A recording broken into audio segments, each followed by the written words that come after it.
I think so. Oops. I think it looks fine. It looks a little distorted because we're using a shorter lens. That makes your face skinnier. I know. That's why you made me do this. We're live. We're live. We were live for that. I think for all that. But anyways.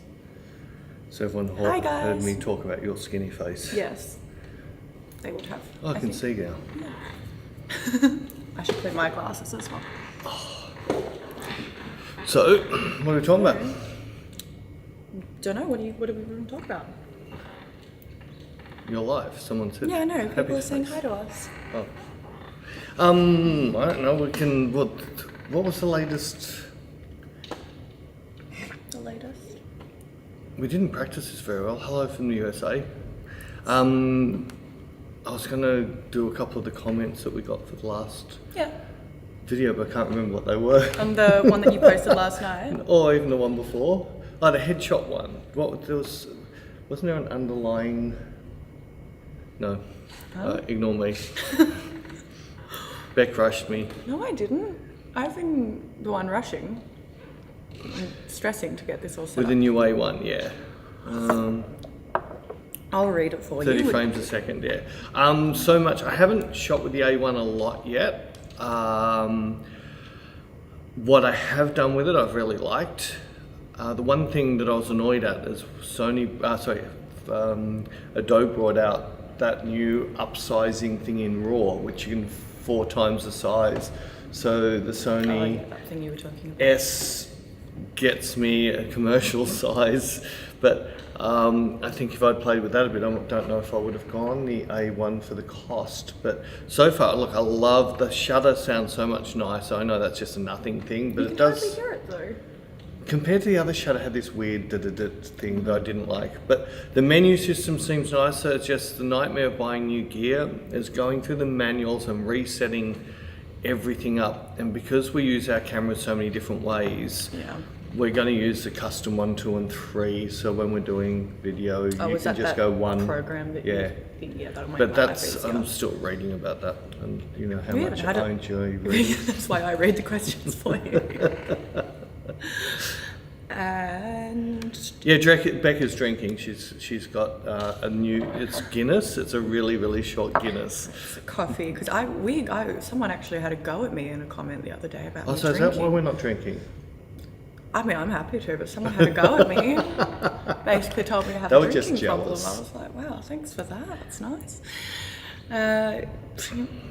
Jay Dean won't have a chance to view the video, but I want to say cheers for providing such wonderful content and getting me back out there. That's cool. Good. You're welcome.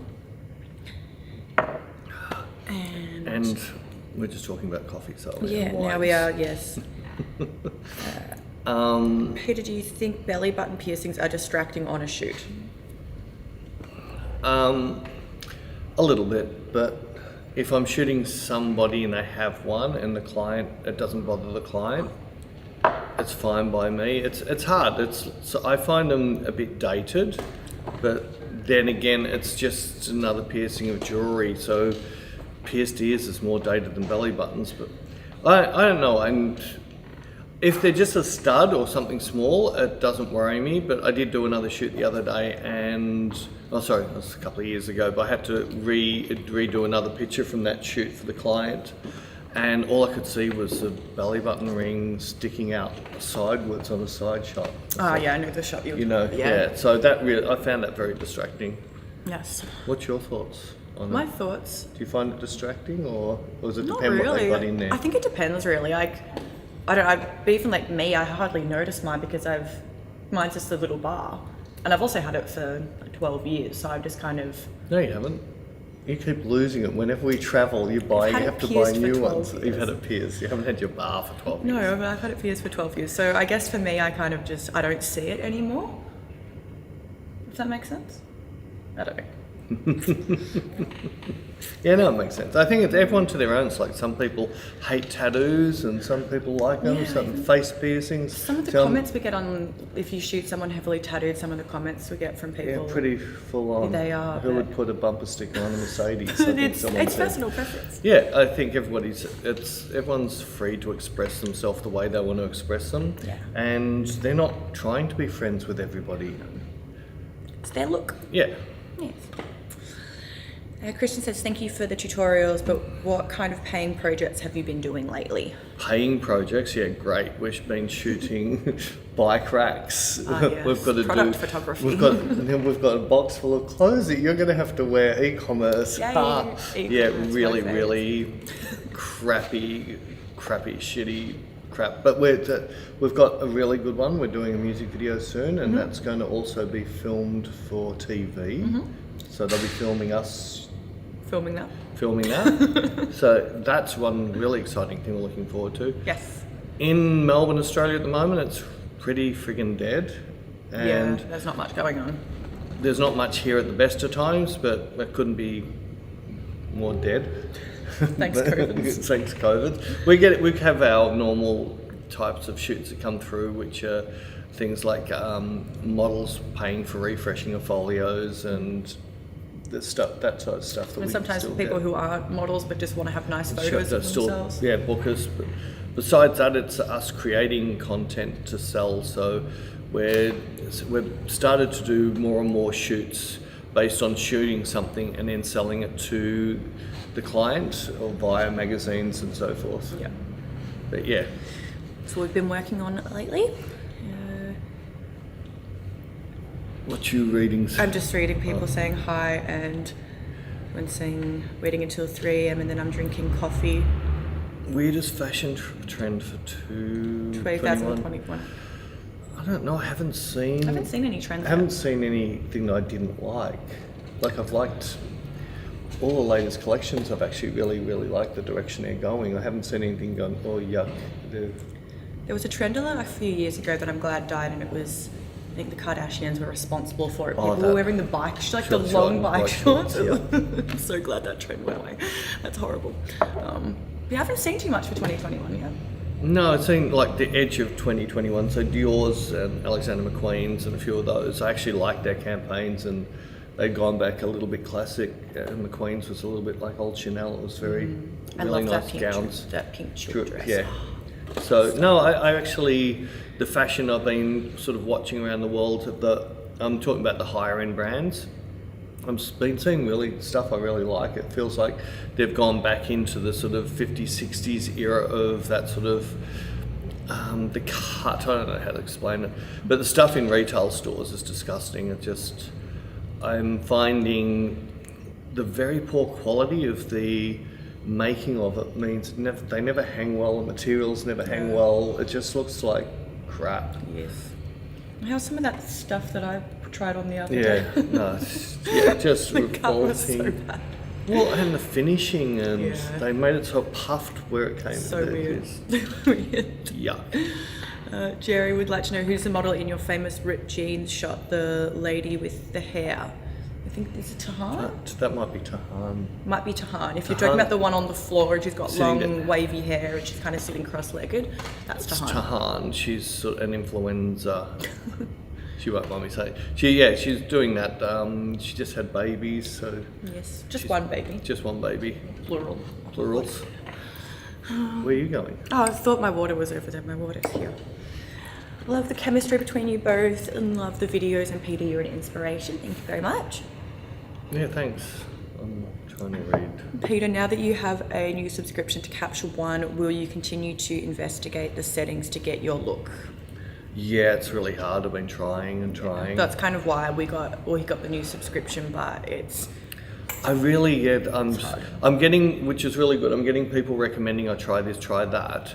But I watched a cool tutorial that a vlogger did on black and white conversions, which was very much down the line I would take using Photoshop, and I think in Capture One I'm just going to have a standard black and white convert for while I'm shooting tethered, and I'll just take it into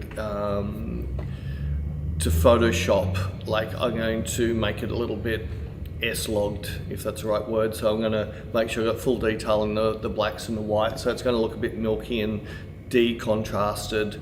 Take it into Photoshop, because it's just, well, there's so much more I can do in Photoshop than what I can do in Capture One. And so, like orange slider, someone said I can put that in, I've got to look that up, but yeah, it's this whole learning curve, and it's annoying with things like I'm really comfortable with Photoshop because I've been using it for so many years. I'm super comfortable with Focus because it's my everyday tool, and still the bulk of my work will be on Hasselblad in the studio. The Sony is more my out and about running camera. It's not so much what I use in the studio.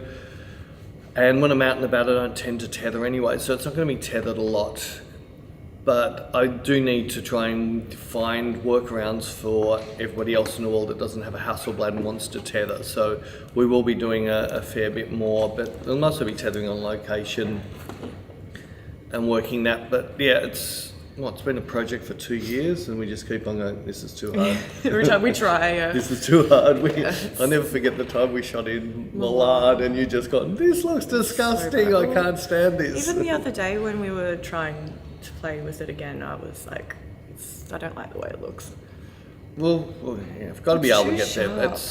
It is too sharp. And on our last video that we posted, which is the A1C1. Yeah. Literally what was on the screen was way sharper than if I walked up to Rara and looked at her in the eyes. The lashes had that over sharpened look, and we turned sharpening off, but someone said I can go into a back end somewhere, which I have to try that out. The worst thing, especially the work I do, the models do not want sharp skin because it's disgusting.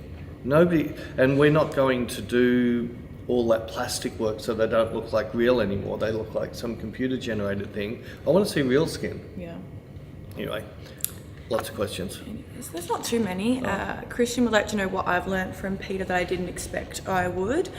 Probably from that last shoot we did where I was taking Peter's new headshot.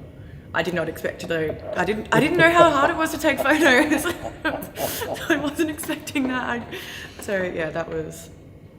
But we've watched that on workshops, the exact same thing. Yeah. So the lighting's all set up. The photographer's got a camera, got a great model there. The model is just waiting for the photographer.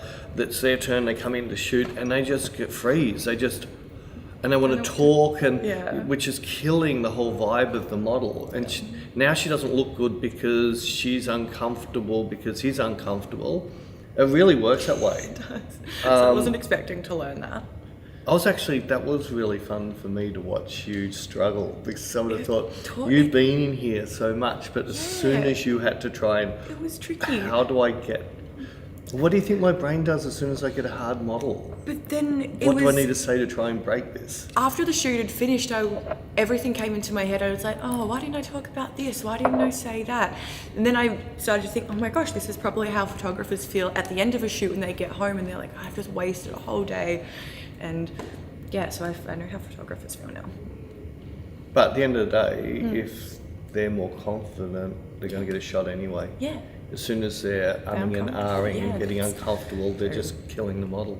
And it's really weird as well, because I am in here every day and I do see this all the time, so I thought I would know what to do. And there was a few comments of people saying like, oh, I don't know why Becca hasn't learnt more, and it's not that I haven't, it's just that I froze because I was scared. It was interesting. Yeah, I know, it's really disappointing they don't have an orange slider. Someone said there's a workaround. I've got to look in the last video. Someone suggested to do something. I have to go in, but he's saying go into skin tones area. I don't want to have to do there and there and there to get my black. Yeah, you'll figure it out.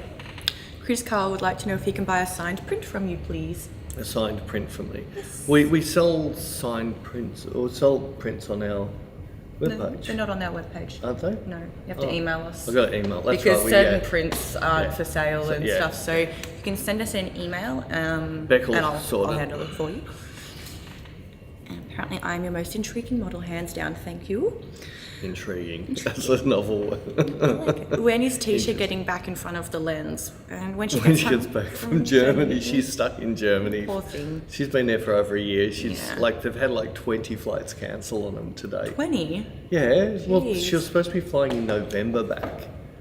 Seemed a bit much. Yeah, and they've got 2 cars sitting in storage, and they've got 2 flats they're paying for rent in Australia. How come other people, are there no other families that have come home then? Why can't they? They're on the list, and he's pretty high up with what Yeah, he that's does in fine. Australia. But yeah, no, they just keep on getting him cancelled. That sucks. Are you going to use A1 for more demo shoots on YouTube? Yeah, a little bit. Yeah, I've got to get away. Not everyone can afford the Hasselblad. The other thing, and shooting with a Hasselblad, most people, if they've never shot with a medium format camera, won't like it. You've got to slow down a bit. It's clunkier, it's heavier. I love it because I'm so used to shooting with it. It's missing a lot of the things like, I wish Sony would buy Hasselblad. I'd love that. And then Sony to work that, their whole menu systems and their zebraing and all that type of stuff in To Hasselblad. to a medium format camera. That'd be And cool. a lot of people mix up the medium format isn't for more megapixels. I'm happy with a 40 megapixel, even a 30 megapixel medium format. It's the size of the sensor and what it does to depth of field. It just, medium format has a look and feel that even with the Sony with a good Zeiss lens on it and things like that, I can get close but still doesn't feel medium format. But that's why I love it so much. I just got a weird notification, sorry. Advice for dealing with low confidence / imposter syndrome? What's imposter syndrome? I don't know. Low confidence, would you just be practicing? Oh, as a photographer, low Yeah, confidence? I think- Oh yeah, yeah. that you've got to get over that. You've just got to remember that if you go up to a dog and you're scared of the dog, there's a good chance it'll bite you. Really? Yeah, you get hesitant with the dog and it'll get hesitant back. It's the Oh. body language. So you've just got to be confident. It's like me doing the headshots. I hate it, absolutely can't stand it. But I just say to myself, you're awesome. And all of a sudden, that split second, I've got a confidence that then I don't absolutely hate the photo. But I think it's just a matter of, if the person's coming to work with you, they must be happy with where you are, so you shouldn't worry about it. And I say this to models. One of the worst things for a model is, say, a really big photographer books them for a shoot, and it might be a big campaign. They're going to turn up and they're going to be shitting themselves, wondering, oh, what if I stuff up? What I say to them is, they liked you as you were before they've ever met you. They like your look. You've already won. Just go in and be you, because you've already won them over. But if you go in there and get nervous, they're never going to book you again. And liquid confidence helps. Liquid confidence. You can't really, except for our sets. There's not many sets you can walk on with it in June. Have you ever used large format for this kind of work in studio, and where could we see the results if you have? No, I really love to do large format, but I don't even have a large format camera, and I wish I had the time, but I just don't have the time. Yeah. I'd absolutely love to shoot portraits with large format, but I could make time, but Not enough hours it's in a not day as it is. enough hours in a day. As I recall, in Capture One, you have to take sharpening off 2 times. First, ordinary sharpening it applies, and a second time from export settings. Yeah, I think I'll have a look at We'll have a exports. look. It was on what we were seeing on the screen Still was looks super really sharp. It was ridiculous. But yeah, we're definitely going to look into that. Well, OnlyFans, yeah, I have an OnlyFans page, but most people don't like Don't to do it. see me wearing a mankini. I have an OnlyFans. No, I don't have an OnlyFans.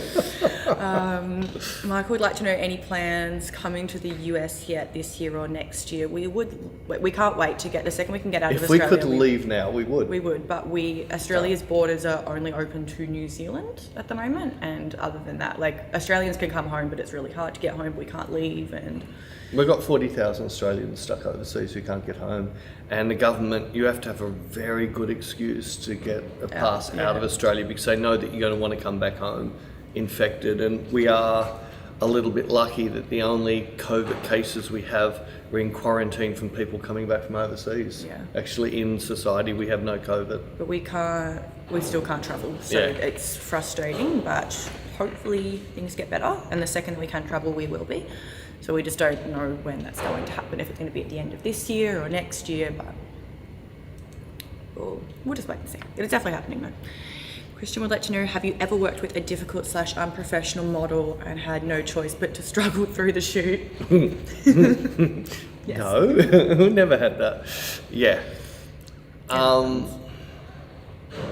don't want to say too No, we're not much. going to Yeah, look, there's always going to, look, I have difficult models for different reasons. They're either e-commerce models, which means they have a Macarena dance they do, and that's all they do. You can't get emotion out of them.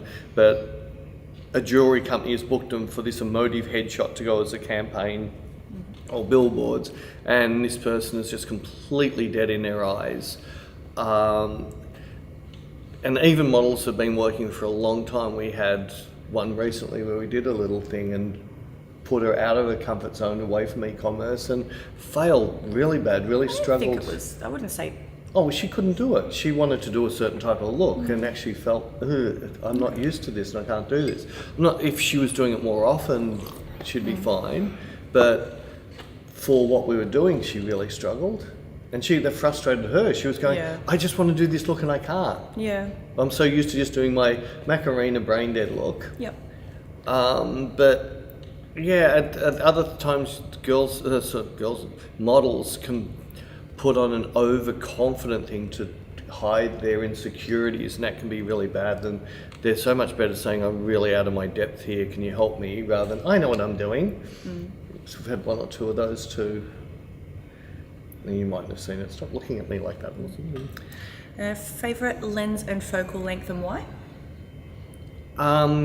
Favourite focal length on media. Look, overall on all cameras is round about the 85 is the sort of lens I use. I use 100mm on a Hass, which is about an 80, and I do like my 100 on the Sony. But yeah, sort of between 135 and 85 would be my favourites for portraiture, and a little bit for fashion, but sometimes if I want to do edgy, quirky, I love going wide. So I love shooting 16 to 35, that area for fashion, especially on location.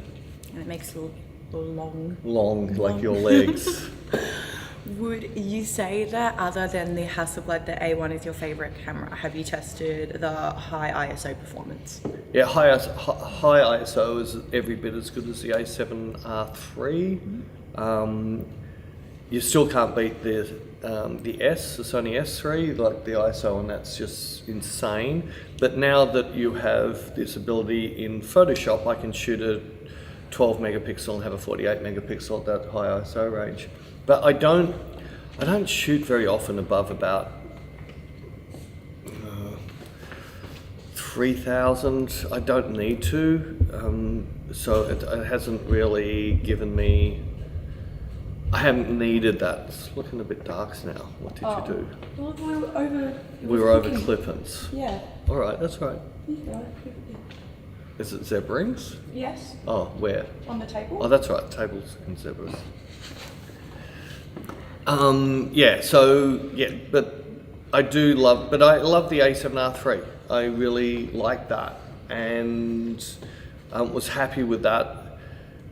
But I wanted that more modern technology. The dynamic range is every bit as good as the A7R3, and that was one of my biggest concerns, was to have that dynamic range, and the colour science is a lot better. So, not that I should colour. With the big 50 megapixel sensor and the Sony A1, do you get a lot of diffraction? I find I get diffraction / less sharpness on the Canon 5 DSR at f8 and have to open up to 5.6. Yeah, refraction's a problem, and that's why I prefer. This is why I hate and I call it camera club photographers. They're the ones who are pushing megapixel. I would be 100% happy if the A1 was a 30 megapixel or even a 24 megapixel. The bulk of our work, we don't need it. And if you want to shoot sloppy and then crop in later, that's your shooting style. I can understand for wildlife and things like that and sports a bit, but for the work I do, I crop my finished picture in camera, so I don't need that. But yeah, look, the refraction thing's a problem. The Sony though, I'm going to be shooting it predominantly f8 or less. My Hasselblad, I tend to shoot that at f8 with the 50 megapixel on the medium format, because I find that at f10 and f11 I can start to see that refraction happening. Anyone who's not sure about refraction, it's sort of like a ghosting, which makes us sort of feel a bit soft. And it's a problem with the more megapixels you want, the more chances, the higher you go in your aperture, the softer your pictures are going to get. I think I understand it. You think? I think so. You have a big light box on the top of your studio that you used for cars and motorcycles. Do you still use it? Yeah, when we used it the other day for that commercial shoot. Yeah. And I use it now and then for fashion. I haven't used it for a while. You kind of use it like I've seen you use it not turned on as well, just using it as like a... Oh yeah, just as to take the sun off people. Yeah, if I'm shooting natural lights, quite often I'll just drift it over to kill the skylights in this place. But it doesn't get used anywhere near as much as I used to use it, because I don't shoot that type of work much anymore at all. Because I'm not a big fan of shooting, although we've got a hot rod shoot we've got to do soon. Oh yeah, that's right. That'll be cool. It'll be cool. Michael says, hello from the UK. You started to use your method of getting models to drift while posing. I think it would be great if you were to do a video aimed at teaching models how to do this. Yeah, Beck and I have been talking about We want to do this. some more posing videos, but it's... We want to gonna do some videos aimed to teach models. Yeah. And I think photographers will learn a lot. That we just need to find a model I haven't worked with. Yeah, so we can show that. Yeah, because if models I've worked with before, they already know. So I need to find one that's been working for a bit, and So we then can take do her the back to drifting. square one and do all of that. Because Peter's way of getting models to pose isn't like a set list of 5 poses, and even Yeah. that's not how I model either. It's like 7 No, poses. it's you've got to remember there's people out there that have their posing, like I saw a pose guide and I was watching it and just going, you do all that to the model, you're doing all this to get her body perfect, but then her face looks awkward and confused. Yeah. She looks uncomfortable, and to me, if the face looks amazing, I don't care about the body. But we will do something on drifting. It's just we need to not car drifting as well. As much as you'd like to. I know you don't like that stuff, do you? You're a wussy when it comes to that. Sean would like to know, could you compare the Hasselblad H6D to the X1D Mark II? No, the camera/tool isn't everything, but I really like what you All right. achieve with the Hass. For me personally, the H650 is my favourite camera. Yeah. It's the one I feel most comfortable with. It is heavy and clunky, but I can shoot about 2 frames a second. It's got great dynamic range. It tethers really simply. I really, really like it. The X2 I'm liking because they've got a converter that I can put my 100mm on and get a 1.8. It gives me a real filmic feel, which I really enjoy. But I can't say I really enjoy shooting with it. I've got to shoot with both eyes open because of the blackout that's in the thing. I find that the whole idea, and sorry if Hasselblad people are watching, they're going to hate me, but the whole idea to me for mirrorless is so I've got as much information in my viewfinder before I take the picture. So I want to see zebraing. I can't see why they can't. I want to see a black and white viewfinder because I can do all this stuff on the Sony. Mm-hmm. The focus peaking, I love that. I still don't find it's super accurate. The Sony has 3 levels, and at the moment the Hasselblad only has 1. I think it needs to have those 3 levels to suit what you're shooting, because I want to have a finer peaking. And what that means is at the moment I can't really tell when the peaking is right on the eye because the eye goes completely all yellow, but I have a little bit of a movement without it staying yellow, whereas the Sony, it's sort of no yellow, yellow, no yellow. So I can really tell I'm sharp on the eye. What are you doing? Remind me later. Okay. So it's just... What have you done? Oh, it's just a daub. Just broken it. Why did slide. you... Just, No, it's not, because that's not where it is. It's up here. Yeah. All right. It's just a daub taking over the world. So yeah, look, I've been shooting a lot more, and Beck and I did a beach shoot early this year, And Oh, when you did the tethering thing? yeah, when it allows me to tether to my iPad Yeah, that was Bluetooth, cool. That was and fancy. that was really handy on location. No cables and that, and I could tether right through to my iPad Pro, which was really handy. But I love the sensors the same. I love the images it's got. I love my H6 too much.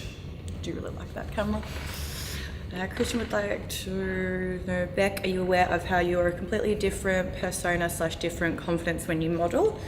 Yes, I am. I do change, but I guess I have to because I'm normally just goofy and I don't know, I just change. But yeah. we spent some time on that, didn't we? I think so. When we were looking at, remember we did when we were travelling, we were looking at the videos of some of the supermodels on catwalks and how they'd be like this and then they'd come out and have this whole new, especially Adriana Lima and people like that. And we don't have to, but I'm just like, in real life I am a bit of a goofball, but No. I don't know, I just change, but I know I change.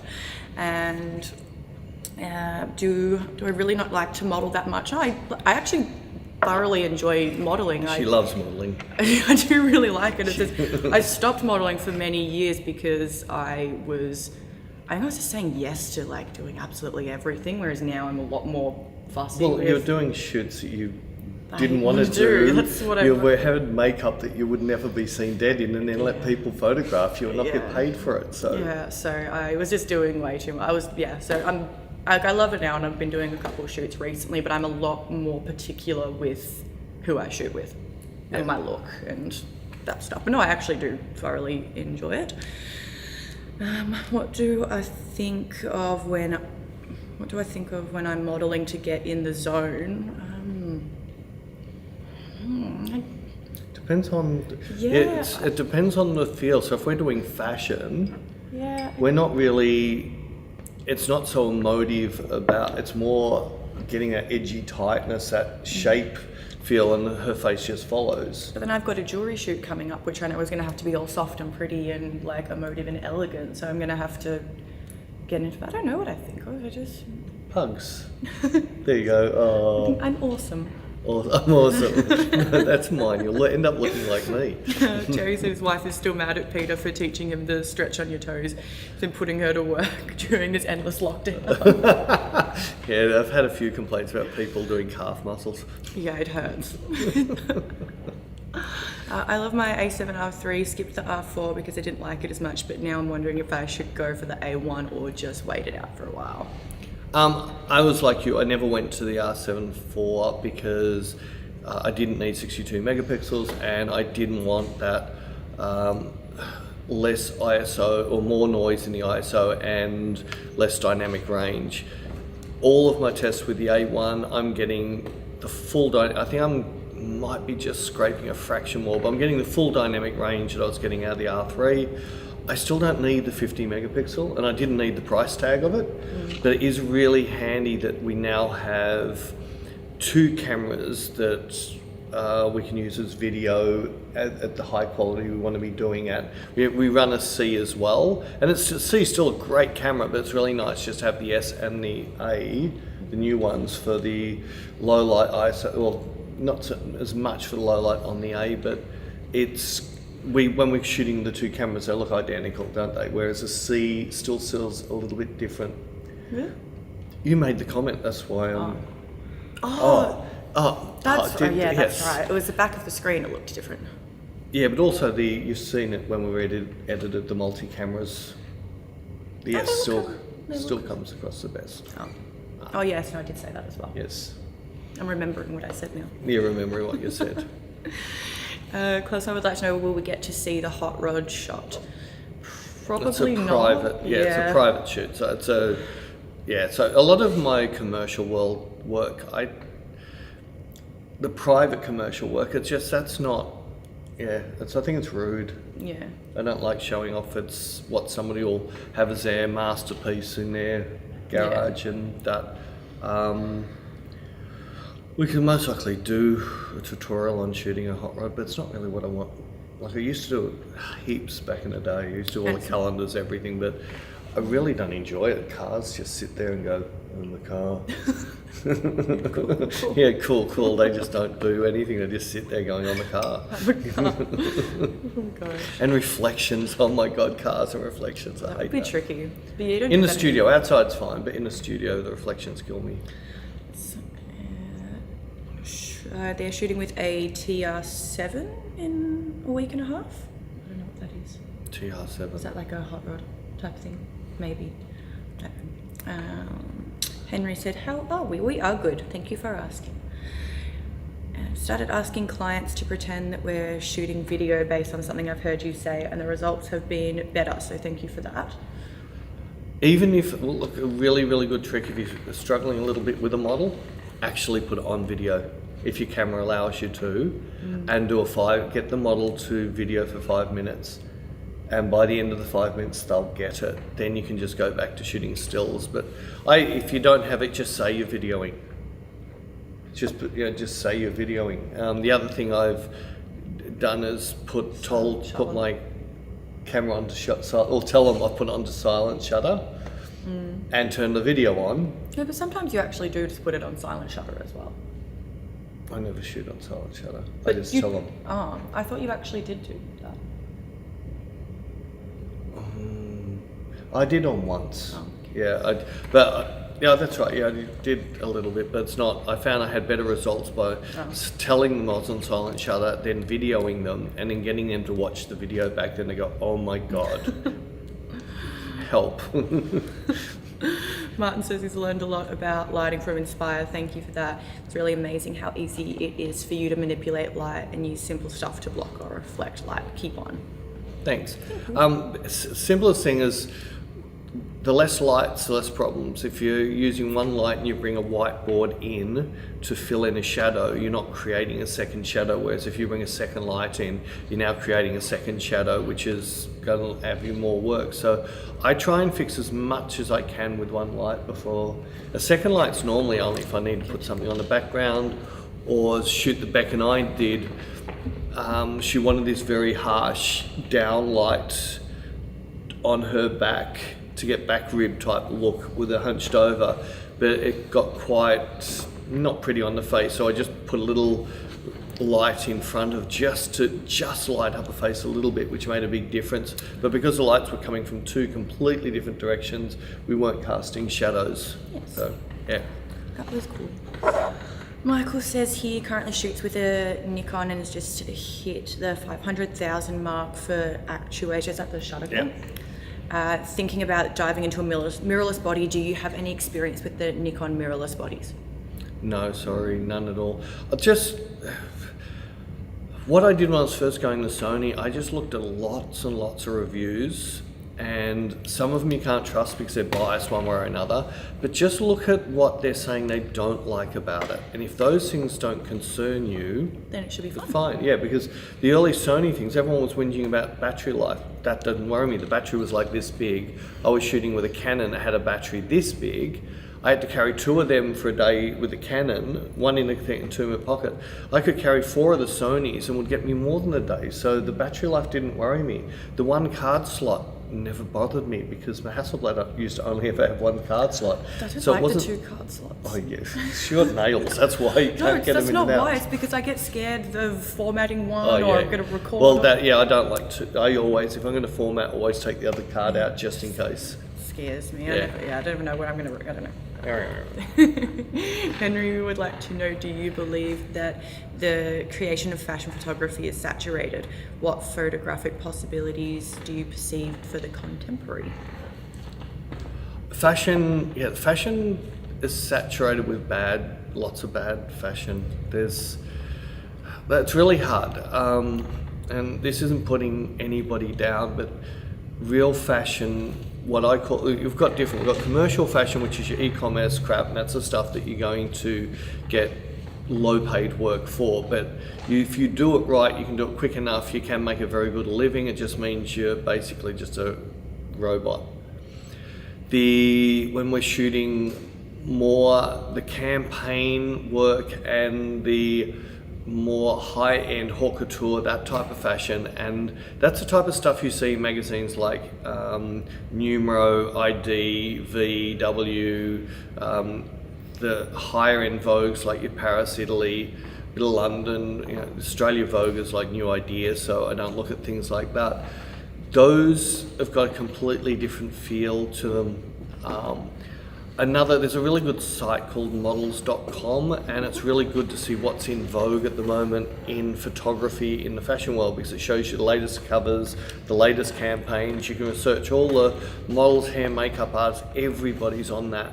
So I find that really good to see what's working, and I've seen some really good stuff lately, it's got me interested, which is first in a couple of years of fashion very flat, but it's starting to move again. At the very end, if you look at people like Nick Knight or Tim Walker and those photographers, they've always got this edgy edge that nobody else is doing. Yeah. And it keeps it alive. And some of the campaigns like Calvin Klein and Tom Ford, they always had this really right on the edge of being inappropriate type of looks, but it was really cool what they're doing. D Squared was another one. There's a lot of these designers that would push that edge, and it's just a matter of having a style that attracts those people so you can really go for it. Adrian says he loves my awkwardness when introducing the videos, puts humour into them, and I'm sure others enjoy that too. I don't play with hair.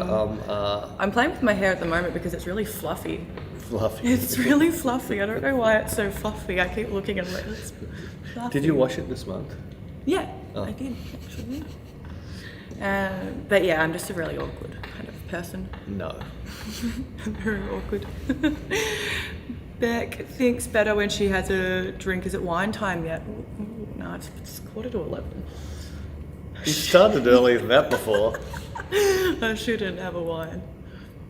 I think I. What time's it in America? Actually, it's it's time in drinking America. time in America. Just pretend you're in America. Good. People might think I have Judge me.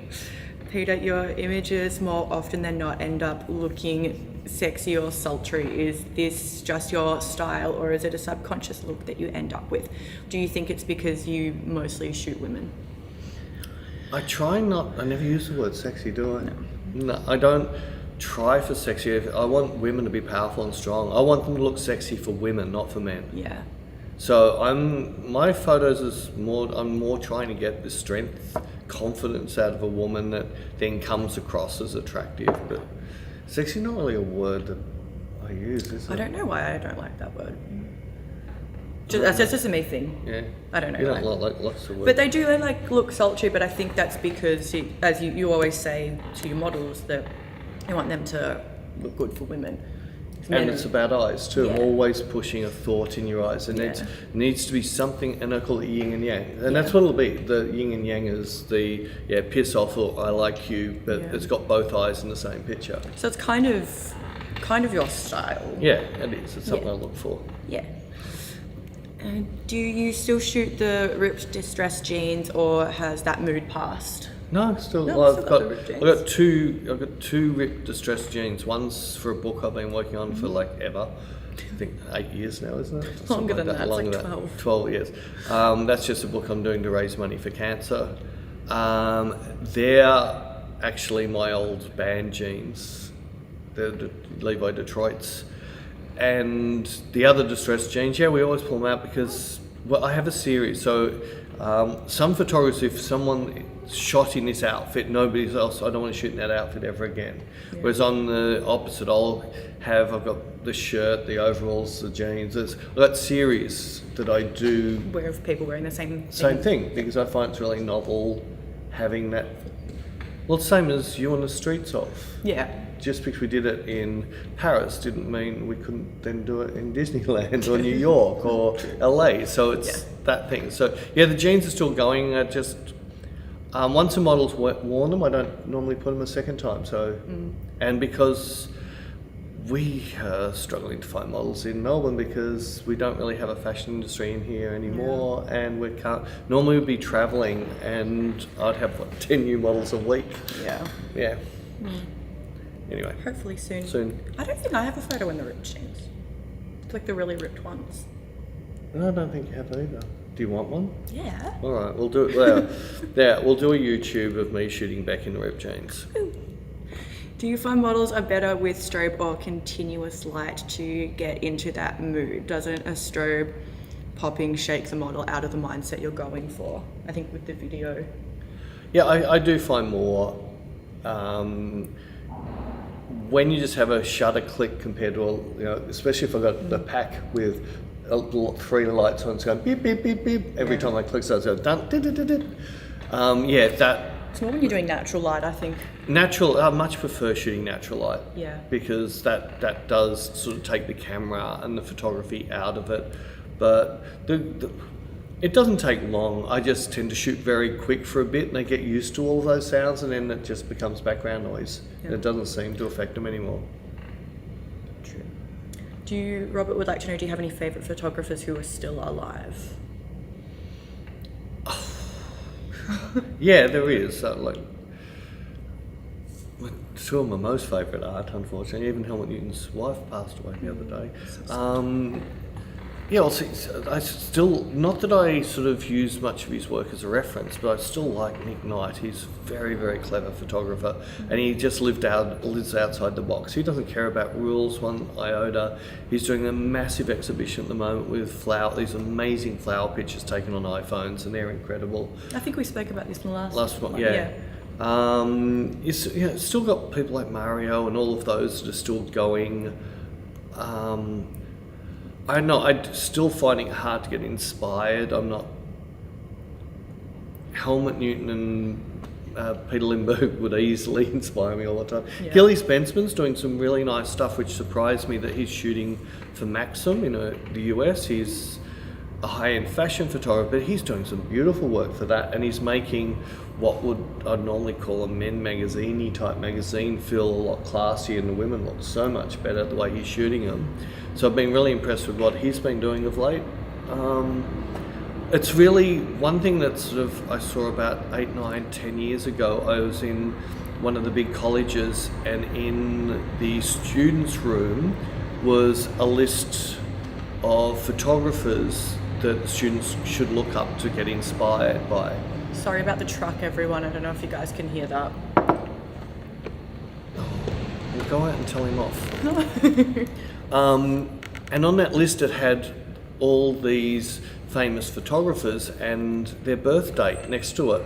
And the one thing that made me really, really sad that there wasn't one single person on that list that was born after, I think the latest one was David LaChapelle.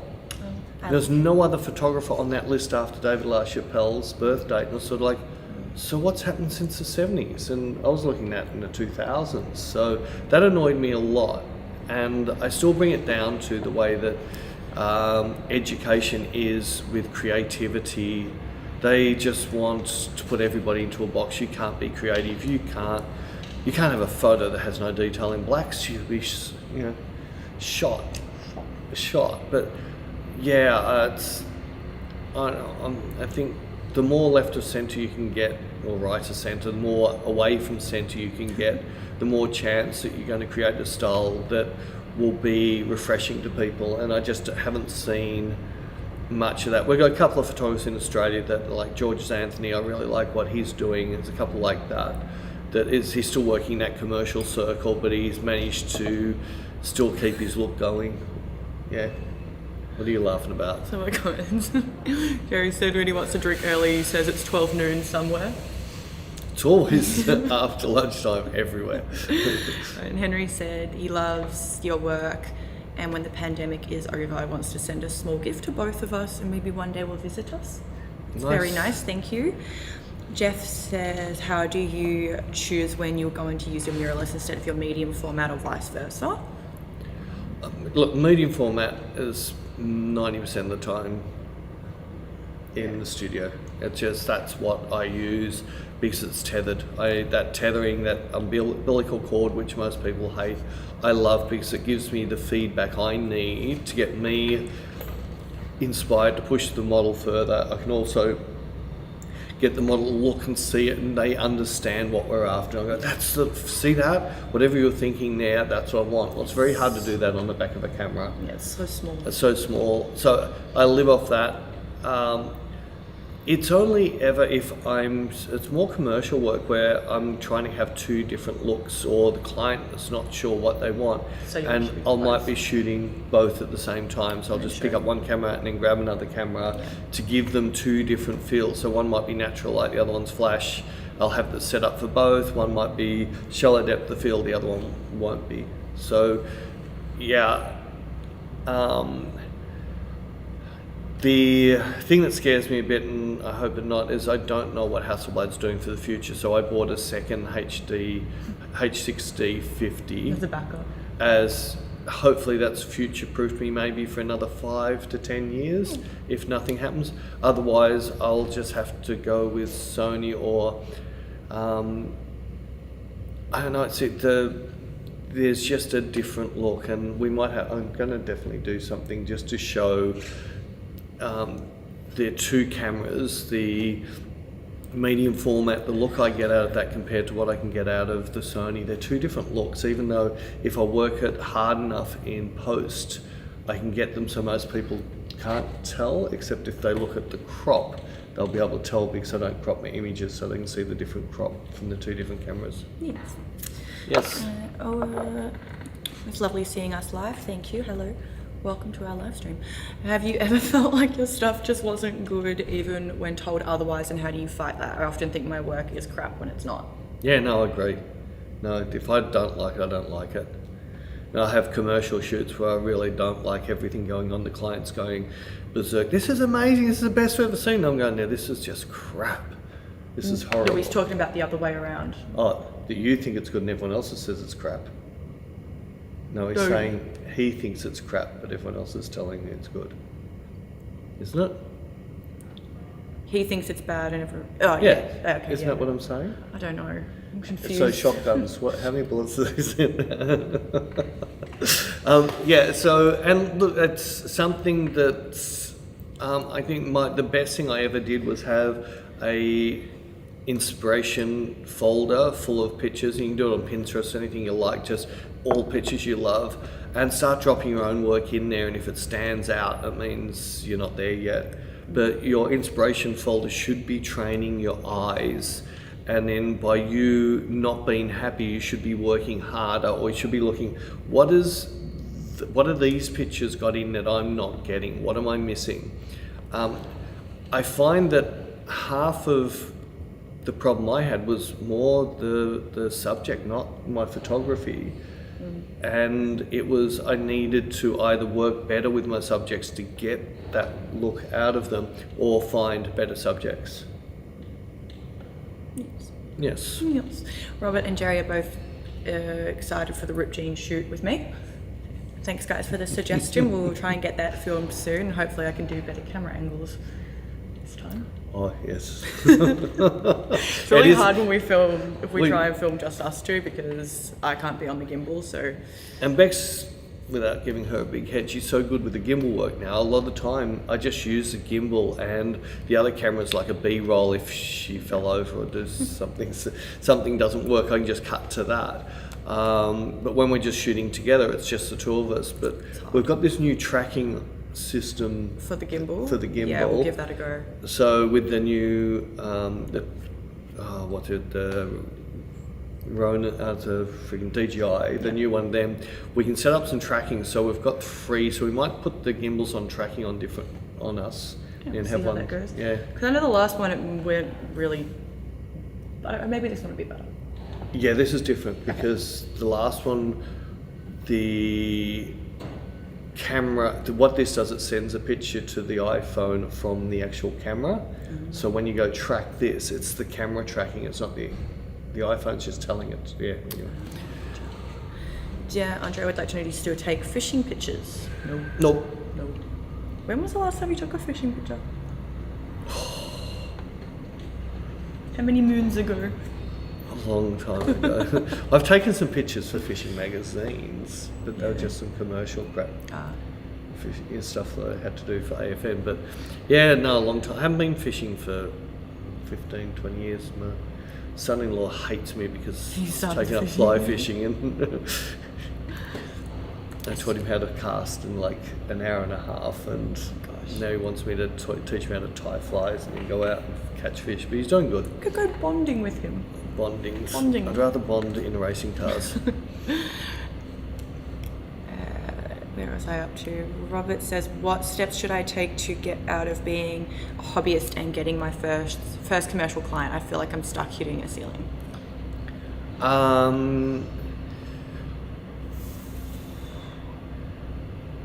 There's not heaps of work around anyway, but I normally say just keep on making your pictures better. Make sure you got style.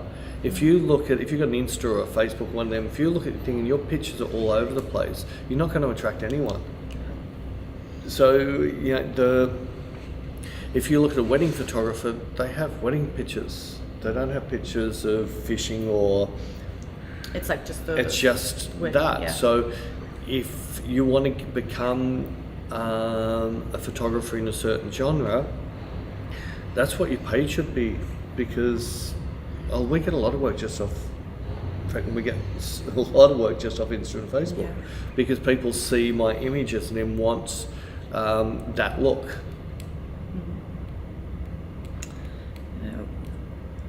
We get asked this question every time we're on live. Will you try the Fujifilm? Just with that, I don't do camera reviews. I don't do anything like that. You're For happy me, with what you've got. I'm happy with what I've got, so I'm not really looking around. For me to try a Fujifilm, I've got to go find someone to lend it to me. If I have to go into the city and get it borrowed, there's 4 hours of my life gone just to get it. I don't know the camera, so I'm going to have to learn all. It's like if you get put on a racing car track and given a car you've never driven before, you're never going to drive it that well. You're not going to like it compared to the things you've had in your hand all the time. You're comfortable with the camera you shoot with all the time. As soon as someone gives you a different camera, it's going to be uncomfortable to start with. Then you have to learn all those idiosyncrasies. I don't want 100 megapixels. I used to have one, I sold it, so I don't need 100 megapixel. In fact, files are too big and it brings refraction a bigger problem. But yeah, I get asked a lot about Fuji. It's just, I haven't tried any of the new mirrorless Canons or Nikons. I haven't tried Pentaxes because I don't go running around looking for cameras. There's another one I just saw about phase 1 as well, so I guess same thing. Well, they're saying now that you have Capture 1, would you use phase 1? No, because it's too digital. Yeah. It's just not. Phase 1 is more high saturated, high sharp, and Hasselblad's to me is more filmic, and that's why I shoot with it. I could easily have a phase 1 in the studio. Phase 1 tried to have me as ambassador many, many years ago, and I tried the camera for a month and said no. And so it's nothing against the camera, it's just not my look. Just styles. Not my styles, it's too digital. I remember your Dubai shoot and the model got shaken by onlookers. Do you have more tips/tricks to help a model get back into the mood? Like getting them to focus on your voice, maybe? Yeah, that was tough because every single woman that walked past and looked down on her and gave an expression which was putting her off. But all I'd do is try and tunnel them back into what they were thinking before that person walked past. Could you even get to change where they are, or? No, because the light was beautiful there. So it was an overpass over a freeway. It had a roof over the top. We got this beautiful tunneling light, and there was a bit of traffic. And it was only the women that really gave her that look. And she lived there too. She was used to it. It's like what you said when you were growing up. It's that feeling. You know what that feeling was like. She hated it. So it's that feeling, and all we did is reset. And I can't remember what I said to her, but I think we had a reset discussion that got us back onto track. I don't remember because it was before I was a thing. Yeah, well, yeah, a thing. Well, I'm a thing, aren't I? A thing. Austin said, hello. Oh, wait, it's gone. Where to go? There it is. For the moment, I unfortunately don't have the ability to work with professional models yet. That's fine. Do you have any advice for working with a model who doesn't know what to do? Yeah, teach her. Yeah, just find videos where you're seeing models doing what you like them doing, videos are helpful. and show them that, and then get them to, quite often, even pictures, I say to a model, what do you think she's thinking? Not like stand exactly like that, but Yeah, you never get a model to put the hand there because that's what they're doing in that shot. That just never works. well, it can, but then you're probably going to make them feel uncomfortable. Well, you're never going to get that same emotion. Yeah. In my very early days, I tried doing that. And it was never, not once I get a picture out of copying somebody else's pose. It was always the more you could get a model to freestyle was the better I felt I got the photo, and the more I made it about them. So everyone stands the way they stand, everyone sits the way they sit. As soon as you start manipulating that too much, you're changing the way they feel. Yeah, so Bex, by the way, Stephen, yeah, Fuji #1. Yeah, look, everybody's going to love what they love, and I'm not going to say any one camera is better than another. It's going to be like a car. You've got people who love Porsches, Mercedes, BMWs, whatever.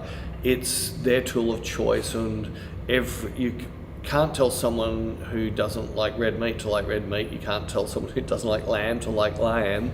And I'm certain Fuji's are #1 for a lot of people, but just I've never shot with one, and I don't need to go away with what I'm shooting with because Fuji won't tether to focus, and I want that focus look I get. Sorry, I'm just trying to work out where Beck got up to.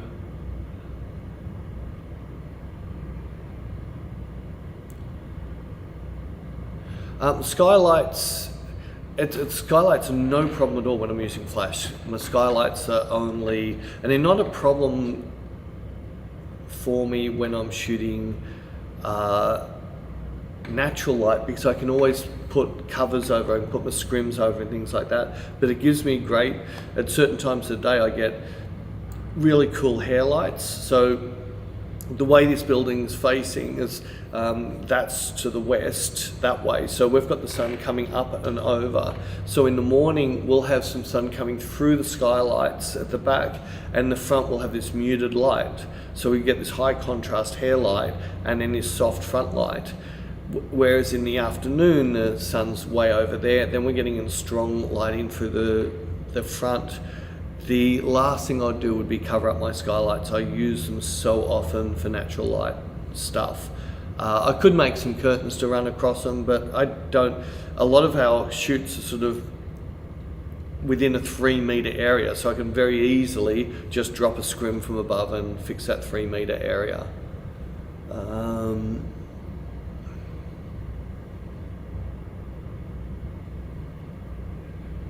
Trying to see where we got up to. Sorry.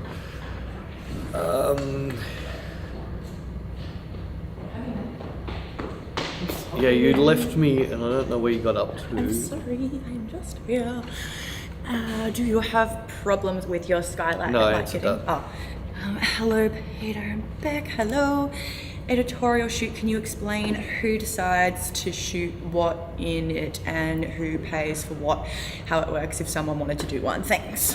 Right, editorial, at the moment, the only way you're going to get paid is the client, not the magazine. Magazines aren't paying, unless you happen to be a magazine photographer, so you contract or you're getting a lot of work from Vogue or ID and those companies. All your online magazines and the lesser magazines, no, they're not going to pay you for the shoot, which means a lot of editorial has become advertorial, which means that you can't go crazy because the client wants to see the detail on that pocket and this button, and they want this cuff in shot, and you can't have a model floating down a river because they can't see any of those things. Whereas true editorial is supposed to be a story. And quite often the editorial is like 10 or 15 different brands within that. Like there'll be a jeweler, shoe manufacturer, might be a jean company, could be a jacket. There's all these different companies involved. It's not just one brand for the entire thing. So you've got more room to have a story running. What I suggest, sorry, got a truck going past again. That same truck, he must be driving circles. Jerry said it's the wine truck. It's the wine truck. It's a very big wine truck. It's like a B double. Good news. Yeah, look, with the editorial work we're doing is we're coming up with the shoot, and then we're making money when other people want to take it off us. So, i.e. we might be using this company's shoes, this company's jackets, whatever, and they're so, oh, we love this shot, can we buy this shot off you? And that's where we'll make our money, and then they'll get the free advertising within the editorial or in the magazine or wherever it goes. So the whole world's changed a lot from when I started. I used to make all my money out of doing tutorials, and I made editorials, and now I have to shoot. Like before, I'd be able to quote before we shot. Now I have to shoot and then make my money up afterwards by selling it on. George wanted to know if you use Photoshop at all, or if you just do all your work in a raw editor. No, I use Photoshop, but the Photoshop is normally more me making, like, remove a pimple or those tiny little things that might be a little bit of dodging and burning, like micro into areas. But I'm trying to use Photoshop less and less, and I'm actually enjoying my pictures more the less Photoshop I'm doing. So a lot of the stuff I'm doing is a little bit global or need to fix a specific problem. And yeah, most of my look is developed in the raw on the day we're shooting, because the client's standing there, they're seeing the images, they're going, this is what we want. And there's no back and forward afterwards, because they've already said on the day of the shoot, this is what we want. And I had There you go. I'm having a nice coffee, am I? Yes. I'm going to have a tea. You're going to have a tea? Yep. Oh, is that raspberry tea? Yep. Anyway, I try more and more. I'm really, really enjoying just keeping my Photoshop to just fixing what really needs to be fixed, but capturing the essence of the picture and doing a global adjustment in my raws. Yes.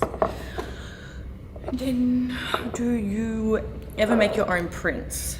You can print. I print up to A2. Yeah, anything other than that, we send it off to you. I have a printer that will do my bigger stuff. Yes, we haven't printed anything in a while. How are your prints going in your man cave that you do? I haven't done it for ages. Yeah.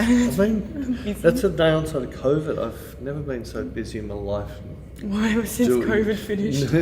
No, just because I'm pretty much working 24/7 because we've got to create all this content. Yeah, because I can't travel. Yeah.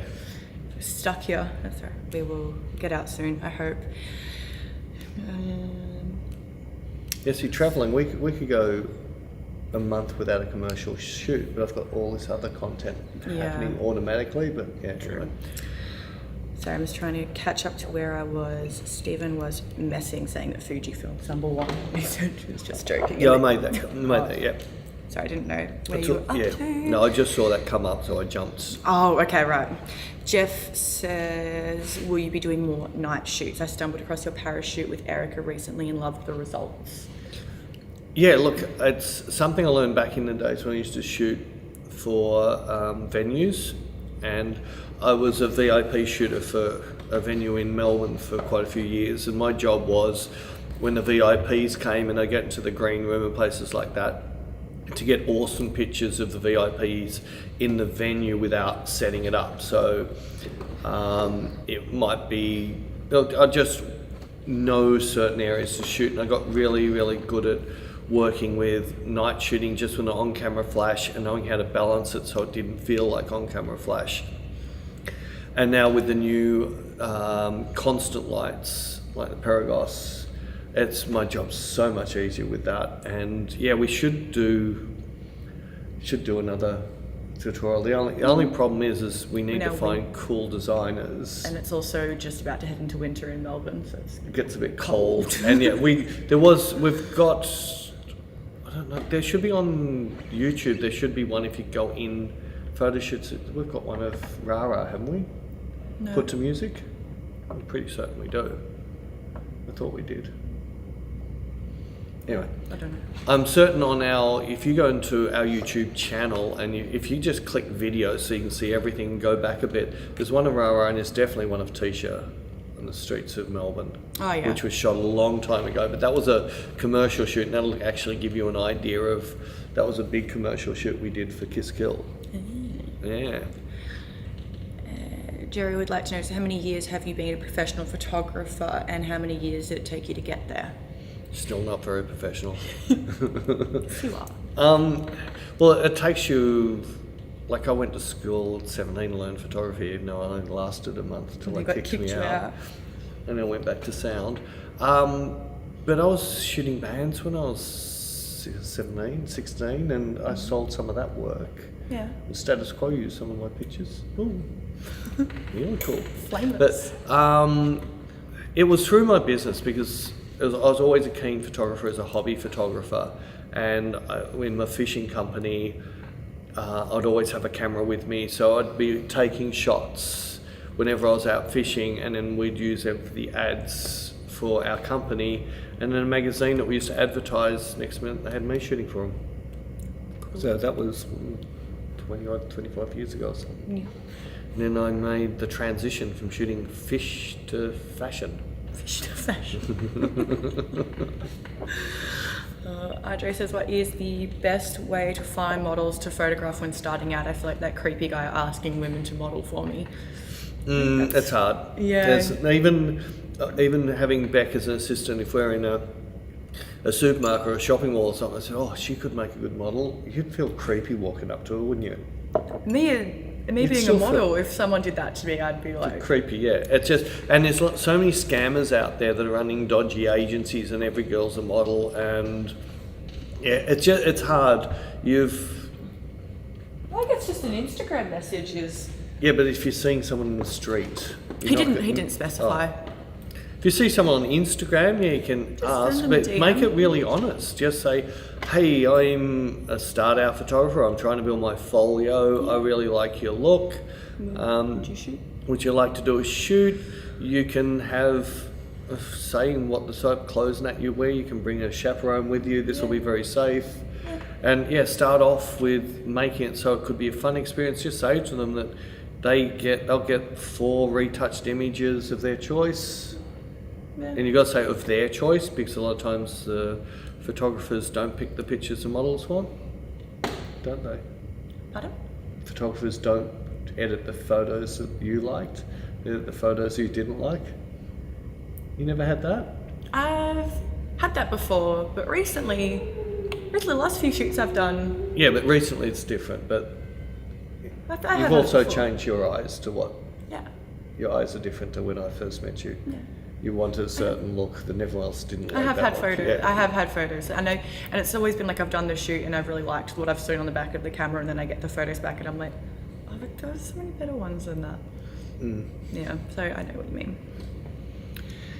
I was going to say with that though, even when we message models, we never pester. Like if we message a model and say, hey, we'd love to shoot. If she doesn't get back to us, We just move on. we just move on. We don't sit there and beg. It's, yeah. So that's, yeah, I don't like doing that to people. Austin says, thank you for answering his question. He's a bit frustrated with all the settings and menus on his Fuji and looking at getting an old Hasselblad H1 or H2. Any lenses you love the look of? H1, H2, the 100 is still one of my favourites. The 150, I really like that lens as well. Or even the stock 80. I know it's just a stock camera, but I've taken some great photos with my 80. They're quite cheap too. Quite cheap. Robert says, how hard has it been to keep Inspire going? It's only hard because we're not travelling. Yeah, so it's we hard can't, to get the we're really content. stuck in Melbourne, so we're just got to work our content around 4 or 5 models only at the moment.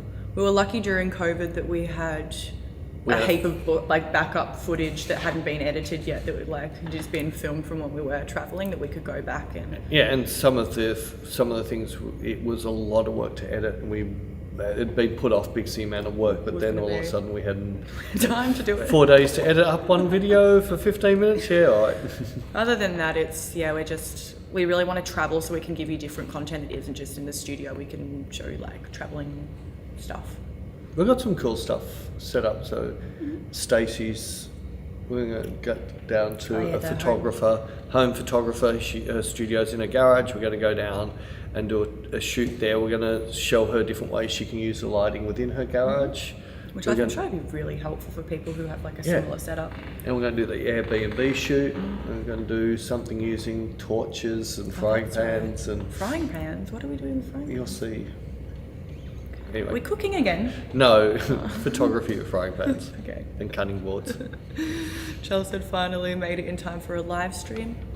Hello. Martin said there was once a video about a new model you tried to break, but she didn't get it. This video is not available anymore. Are there legal reasons why you may need to remove videos? Did we pull that down? Yeah, because the agency... I thought we put it back up again. No, because the agency contacted us, so Oh. we had to... I'd put it up again. Okay, well, let's I just... didn't We can know. talk about that later. But, yeah, that was just a really weird situation. I think it was just like a bit of a miscommunication there, so Yeah. we got told to please remove it. Beck, do you mind box wine, or does it have to come in a bottle? I don't really like box wine, but I will drink it if I'm at a festival because I can't bring a glass bottle with me. But other than that, I don't really like to drink boxed wine. No, I much prefer my bottled wine. But I don't really like expensive. I don't need to get expensive wine. I'm fine with like just a In fact, she doesn't like complex my wines. complex, expensive wines, whereas I don't like the. When I go to we have a bottle shop, well, the wine shop that I go to, and I get a Cellars. box of what Beck will drink, and I get 4 bottles of what I'll drink. I don't need to have expensive wines. It must be noon. It's nearly. We're getting close. It's somewhere in the world. It's very... Daylight savings, it would be. Yeah, It's it's slippery. true. Just made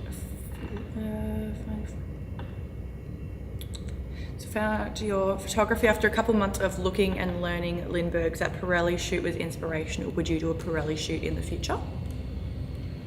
Oh yeah, but you can't. No, Pirelli actually invites you. Oh. So to do a Pirelli calendar, you have to be pretty much the best. It's normally in the fashion industry. Yeah, it's not so much advertising photographers; it's more the fashion. So to get a Pirelli calendar, you have to be the number 1 of that year. So it's always, I don't know. The only problem is the last couple they've done have been very. Oh, she's making sneeze noises. The last few I like the photographers, but I didn't like the theme behind it because it was sort of like trying to cater for political correctness, which I don't think art should be. It's like Beck and I were talking the other day. The poor comedians that have to do a disclaimer before they can do their show so they don't offend somebody. That's just, I find that a joke. And art should be the same way. Art should be... the thing that annoys me the most with the way the world's going is just because you see this in the picture didn't mean the artist put that in the picture. That's the way you interpret it. So if you see something racist in there, doesn't mean the artist put something racist in there. It's just that you've got a racist mind that made that racist, or you made it anti-feminist or whatever. Quite often, and Beck's heard me do the stories of some of my work that I do, which I call my mirrors, which is a photograph to get a reaction. It's amazing the story behind the picture when I took it. It's so different to the story behind the picture, other people seeing it. But when they hear my story, they go, oh yeah, I can see that. But their own way their brain went religion, racist, all these other things, is because that's how they look at the world. No, I'm sneezing so much. Cats. But Have you cleaned the house yet? Yeah, the house is like spotless at the moment. No, it was fine before. I don't know why I started sneezing. Sorry. Oh, it must be you're allergic to wine. Yes. I'm not drinking wine. I'm drinking tea. It's in a mug. Maybe you're allergic to tea. Maybe. Jeff said we will hopefully travel soon. New York is almost 50% vaccinated. So, yeah, I don't know how. Yeah, that's not the problem. Australia's 1% vaccinated. Yeah. But So- we fingers crossed that things just... As soon as we can get on a plane, we're gone. I just really hope that... Oh, we're doing our first travel work coming up in Sydney next month. year. In the whole year, first time that we've travelled for work, except for our little road trips. Yes. Stephen said Queensland winter is awesome. It is. I was up there recently and it's still so warm up there. Yeah, it's horrible. I had masks. I had to put a mask on when I went to Queensland. That's got nothing to do with winter though. It's nothing to do with the weather. The weather up there is We'll beautiful. be in Queensland in what, maybe July? Maybe. Every time I go up there, I'm like, I'm what talking about for workshops and that. What we haven't discussed that. Yeah, I know, but it should be July, I think. Okay. Okay, We'll discuss this. we'll discuss this. We'll discuss this. Robert says this question is for Beck. I've heard bits and pieces of your not a model story, but I've seen a lot of photos that Peter have taken you, and they're all stunning. I know most of it's him, but No, it's not. I only capture what's in front of me. thank you. Yeah, the whole not a model thing. I am modeling again now. That was But there's two sides to the not a model. At Yeah. that stage, you weren't commercially modelling. Modelling. There's also and it was only because Beck had mentioned it, there's lots and lots of people I won't shoot with anybody else. Yeah. Because they only want Their this look. particular look. Yeah. Well, if you've got a particular look, that you're not a model. Yeah. You're now An icon. icon, and unless the photographer's happy to work with that icon, commercially a client might book an icon, Yeah. but the client can't say, hey, we want blue eyeshadow, because the icon says, I don't wear blue eyeshadow. And once the models get to supermodel sort of status, they're going to have things they will do and won't do because it'll affect their brand. But I have noticed Kate Moss has never seemed to. She just seems to do anything. Yeah. It still looks amazing. I think she turns 50 this year. She's got to be getting close.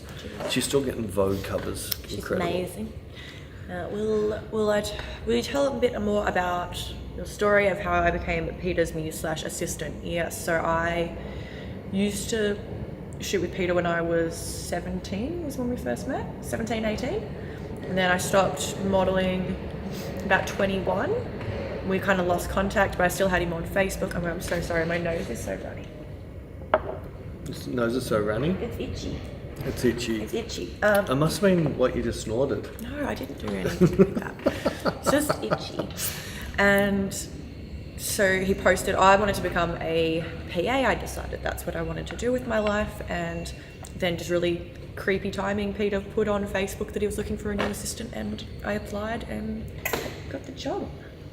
The story's a bit deeper. There was some real ESP There was stuff. some real creepy, like...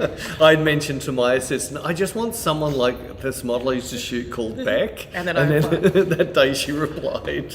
And over the weekend, I had said to my boyfriend, I just really would like to be Peter's assistant. I think that'd be a really cool job. And then 2 days later, he said he was looking for an assistant. So it was really creepy. Well, I was looking ESP. for an assistant for my assistant. Yeah. And then within a month you'd had her job. Yeah, well, she left. But, yeah. You intimidated I her. You were did just no so such good thing. at doing what? No, I was scared. I was like, I've only been here a month. I've got to do everything now. But that's right. I'm killing it. Killing I'm it. killing it 3 years later. Yep. Anyways, My alcoholic bill has never been so high. whoops. Whoops.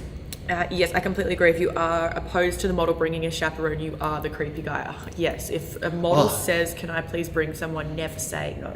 Yeah, never. If it's boyfriend even, You can separate them. They don't have to be right where you're shooting or no eye contact. But I say, when I'm especially training models and new models, I just say to them, ask the photographer if you can bring a chaperone. If they say no, don't work with them. You don't even have Even to if bring you're someone. not going to bring someone, the answer says, especially in this day and age, there's so many creeps out there. You've got to, and I normally suggest to someone you can bring a chaperone. So. Yeah. Medium format camera or full frame DSLR. Thinking to upgrade my gear. Now shooting with a crop sensor DSLR from George. Look, the more you can go to a full frame in either way is better. That just gives you more room to move with shallow depth of field and things like that.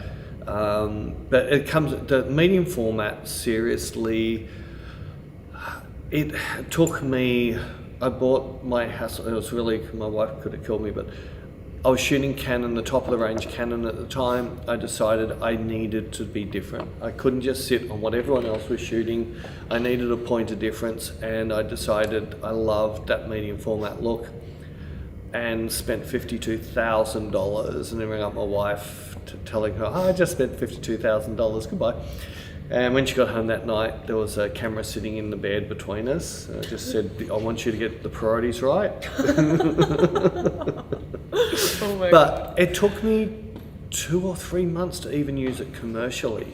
And I actually said, this is stupid. I just spent all this money on this camera, but because it's so uncomfortable for me to even hold, I just kept on going to my Canon. I had the 1DX. And eventually I said, stuff this, and I booked a couple of models for a whole weekend just to get used to the Hasselblad, and from that weekend on I only shot with it from that moment forward. But most people, if I hand them a Hasselblad, they're going to say, this is horrible, it's uncomfortable, doesn't focus quickly, it doesn't shoot quickly, there's so many things it won't do. But when you shoot with it a lot, it does everything I want it to do. You got your thing noses out. It's so itchy. I just started my second round uninspires, a bunch of good old stuff there. It's a perfect excuse to watch them again. Yes, there's over 300 videos on there, so. About that, but we're just about to do a little course video, aren't we? Yes. So we do know this can be a bit daunting for, say, someone new into photography, what videos to watch. So we get asked that a lot as well. People ask what order to watch them in.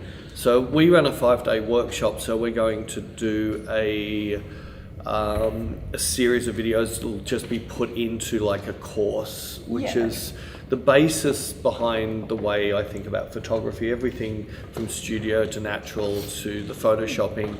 And basically if you watch all of that, you'll get... We'll put it in order. It'll be in an order, and you'll get the feel to what I think about, and then everything else will then, any other video will just be built from that.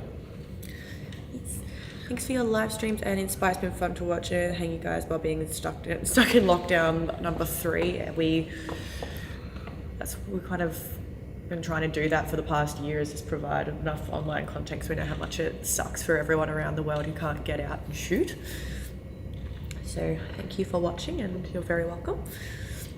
Austin says, eyes, how do I communicate with a makeup artist or model to give me those beautiful contrasty eyes? Any advice in general for working with hair and makeup artists? We've been talking about we're going to do a new working with a makeup artist. The biggest problem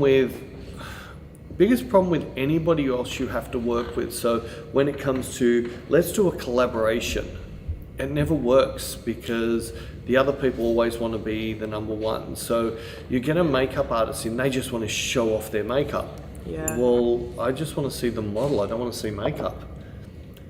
The whole idea of this shoot was to have this beautiful model. I don't want these big pandery eyes or blue eyeshadow or orange lips or this splash of paint on their face.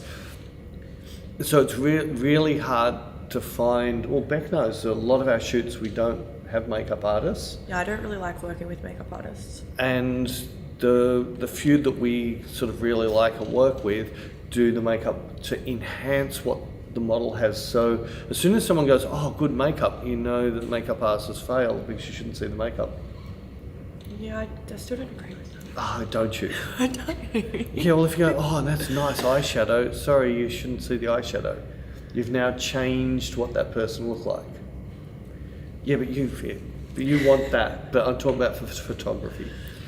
Same with stylists. We have a tutorial on working with a stylist and how impossible it was, and I de-styled his styling and by far got better pictures. To answer the question, I would say the best way to communicate is just find photos of what you're after and show that to the model or the hair and makeup artist is probably the best way. Yeah, visual's always best. Yeah, rather than... If you say smoky eyes, every makeup artist has a different smoky thing eyes. of what they think smoky is. So just find photos and show that to them.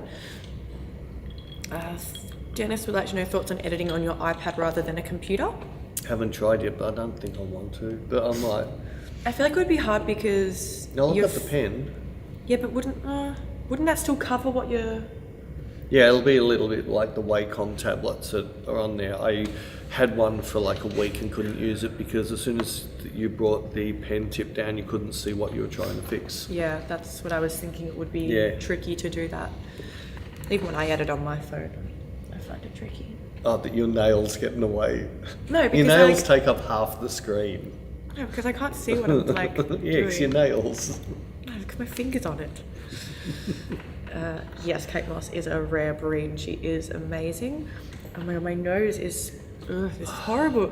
I know. Has the mindset of art viewers changed to people being taught to view art as a mirror instead of a window into another world? Is there any unwillingness for the viewer to surrender their own beliefs? Yeah, the world's changing and I'm not loving where it's going. I think people should be able to look at a photo, a painting, a sculpture, whatever, a movie, and just be like an open book. Just let the artist take you on a journey rather than you being there going, I need to analyze this. But unfortunately, too many people want to analyze everything. I go to a comedian show and he says one single thing and, he's anti-religion. And that's not, you're supposed to be there to laugh, and I normally find the comedians that make me laugh the most are the ones that are most inappropriate. I go, oh my God, you can't say that. But I kill myself laughing because they did say that. I love Jim Jeffries. He's my favourite. How did you come to a place where the decision was made to go big with your channel as opposed to putting all your energy into chasing paid work in the commercial space? How's it working for you? I work on rule of thirds, not in photography, but in life. So one of my thirds disappeared, which was my commercial editorial fashion work, because nobody pays for it anymore. Yeah. So it was a direction that we took. I have been doing education stuff for a long time.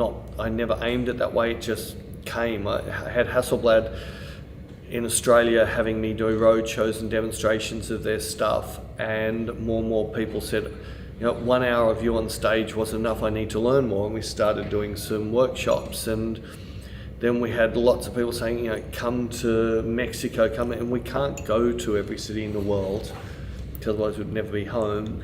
And a lot of people couldn't afford our workshops. It costs a lot of money to do a workshop overseas.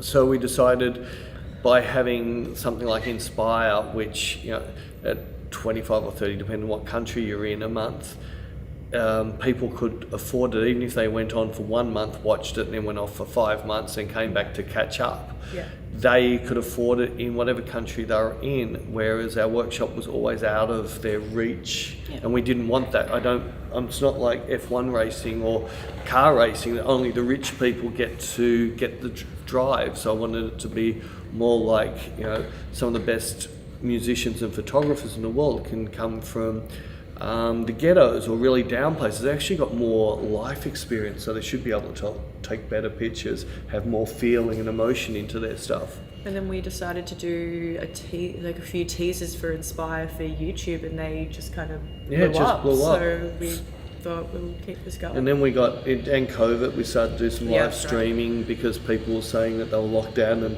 we were locked down too. We were like, well, we don't know what else to do. Let's do a live stream. And it's just blown up from there. So we're still working. We still do commercial work. We still do commercial work, and it's still, I want to be a commercial photographer.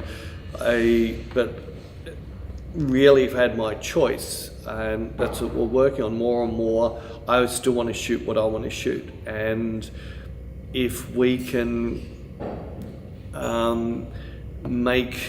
cover our overheads and, you know, make our money shooting stuff that I want to shoot, but then showing people what I'm doing rather than shooting a bike rack. You I loved think shooting that. That was your favourite shoot all year. You told me. That's all right. We'll bring up your wall shoot and we'll see how much you love that. E-commerce. E-commerce. I don't know, it was cozy stuff. It's cozy stuff.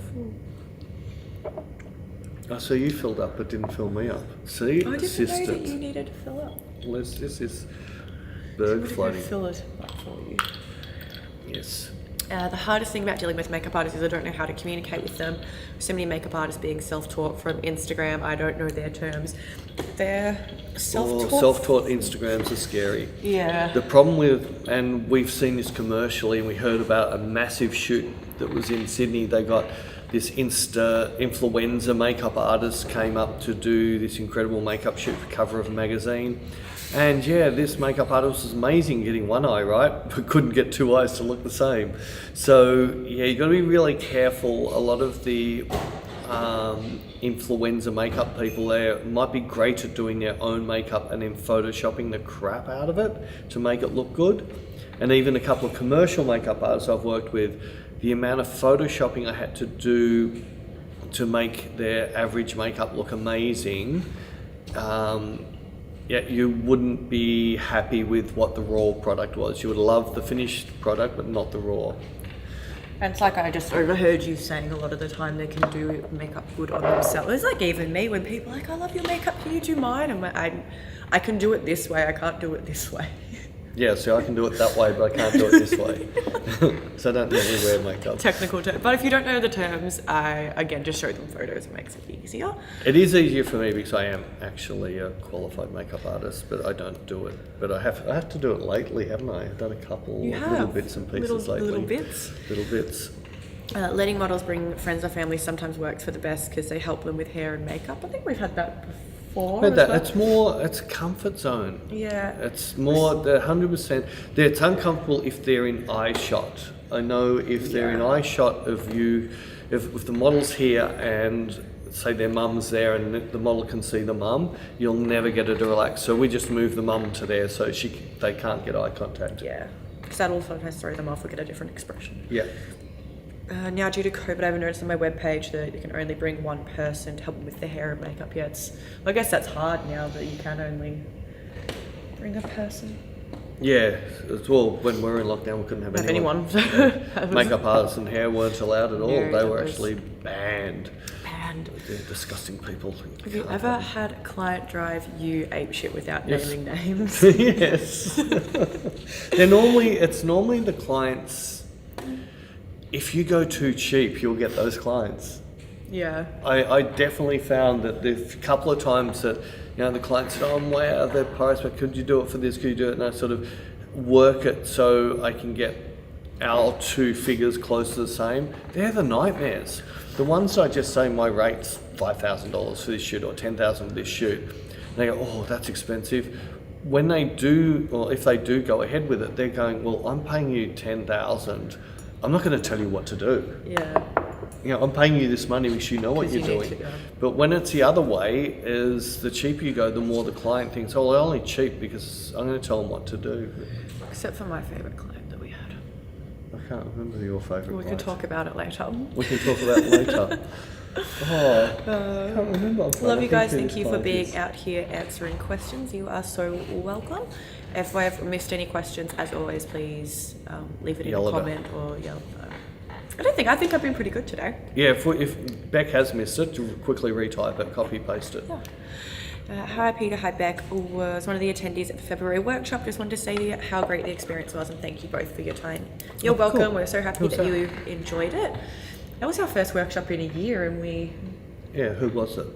Sorry, I didn't see the name. They don't have their actual name there. I'm sorry. That's right. I'm glad they liked it. It was so good to have a workshop again. I actually missed Workshops are fun for me because I just love watching everyone come in a bit nervous, a bit not sure, and then by the end of it, they're so comfortable and confident. They're working with models that they would not normally work with, and they're running around showing people the work. They're so happy, and that's what I love. I love like when we see the change. And normally on the 5 day, it happens about like day 3. Yeah, we see they them just change. open up. Yeah, I love it. But I've missed doing workshops, so I'm excited to do more, hopefully soon. Fabio says, many of my friends, photographers, tend to not print photos because it costs. How much the process of printing improved the photographer's skills, and what would be the ratio of digital versus print? well, in this day and age, hardly anybody wants print anyway. Yeah. But for the prints I've been doing, I've got my man cave, which I put my photos in, which nobody else ever sees. It just allows me to enjoy my stuff printed. We have the odd client that needs a print, so we do that. If you don't know what you're doing, the best thing is go to a proper commercial printer, not just a print shop. Someone that can say, this needs to be printed on this paper, it needs this much sharpening, that needs this. So you can do 4 and 5 day courses to learn how to print properly yourself, or just pass it off to someone who already is an expert. But they're called fine art printers. They're not your office works, or you go to a place and you'll give them a file. What they normally charge you is they might charge you $35 a print, but it might take them 3 prints to get your print right. So you had to pay 3 times $35 to get that print. So the cost is not so much the paper and the ink, it's more get that print perfect. George said, thank you for your answer. Next question, any ideas how pro guys like you choose the right lens for the right face? Mainly interested in lens compression and what it does to the face structure. I don't think about that much too much. I just have my favourite lenses. Okay. We did do a thing with Shay. We did Shay, yeah. We did a tutorial showing all heights. Yeah. And different lenses, and, like, how much it changed the face. Tried to keep her face in the same spot, and then it was weird. I have got something somewhere. Something. Ask me another question and I'll just see if I do have it still. Okay. Matthew says, I'll hopefully be doing headshots for my sister's actor friends. Have you shot actors, and are they good / easy to shoot? Some actors are great, some actors are terrible. It's just like you see in the movies, oh, they're an actor. Yeah. Or, oh, that's amazing, I really believe that was a real person. So it's all of the above. It's like you're going to get good and bad with everything. Well, Julia's an actress, and I find that you're really good at getting emotive shots out of her because she's used to like Beck's walking away thinking that the microphone's still going to pick her up as she walks half a kilometre away. But yeah, we've shot with a couple of models that are actors, and yeah, it's some work, some don't. It's the ones that overact. Oh, there it is. Are we allowed to play something like that? What? That. I don't know. We just play it. Okay. So you got on there? Yes. All right. So this is just something I saw online. I don't know where it comes from. Whoever owns this, sorry, I just want to quickly show everyone. But this is showing you each lens and what the face changes. It goes so quick. Yeah, but just shows you. See how the lens. So it's from.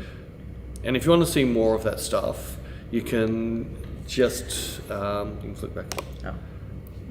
If you want to see, if you're on Inspire, we do have a thing on lens selection on Inspire, as well as what height does. Wasn't it incredible about from low, medium, high on a full length shot, how much it changed what the person looked like? Jared knows if he's taking a full length photo of me, he knows to go down low. But the influenza thing isn't. I only know Tahan to be like that. No, all of them are. But I just don't hang out with They like that influencers. picture there. for full length. I don't like it. Anyway, yeah. Anyways, Robert says, thank you much for doing this live stream and answering questions. You are very welcome. He's heading off. Thank you for joining us. And Charles says, I finally get to ask this. Do you have issues with reflected light from your ceiling? No.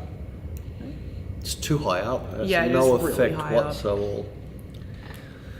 If there was a lower ceiling, yeah, I'd most likely be worrying about bouncing light, but it's so far up. If I pointed a flash up there and I was on F8, I doubt it would even register.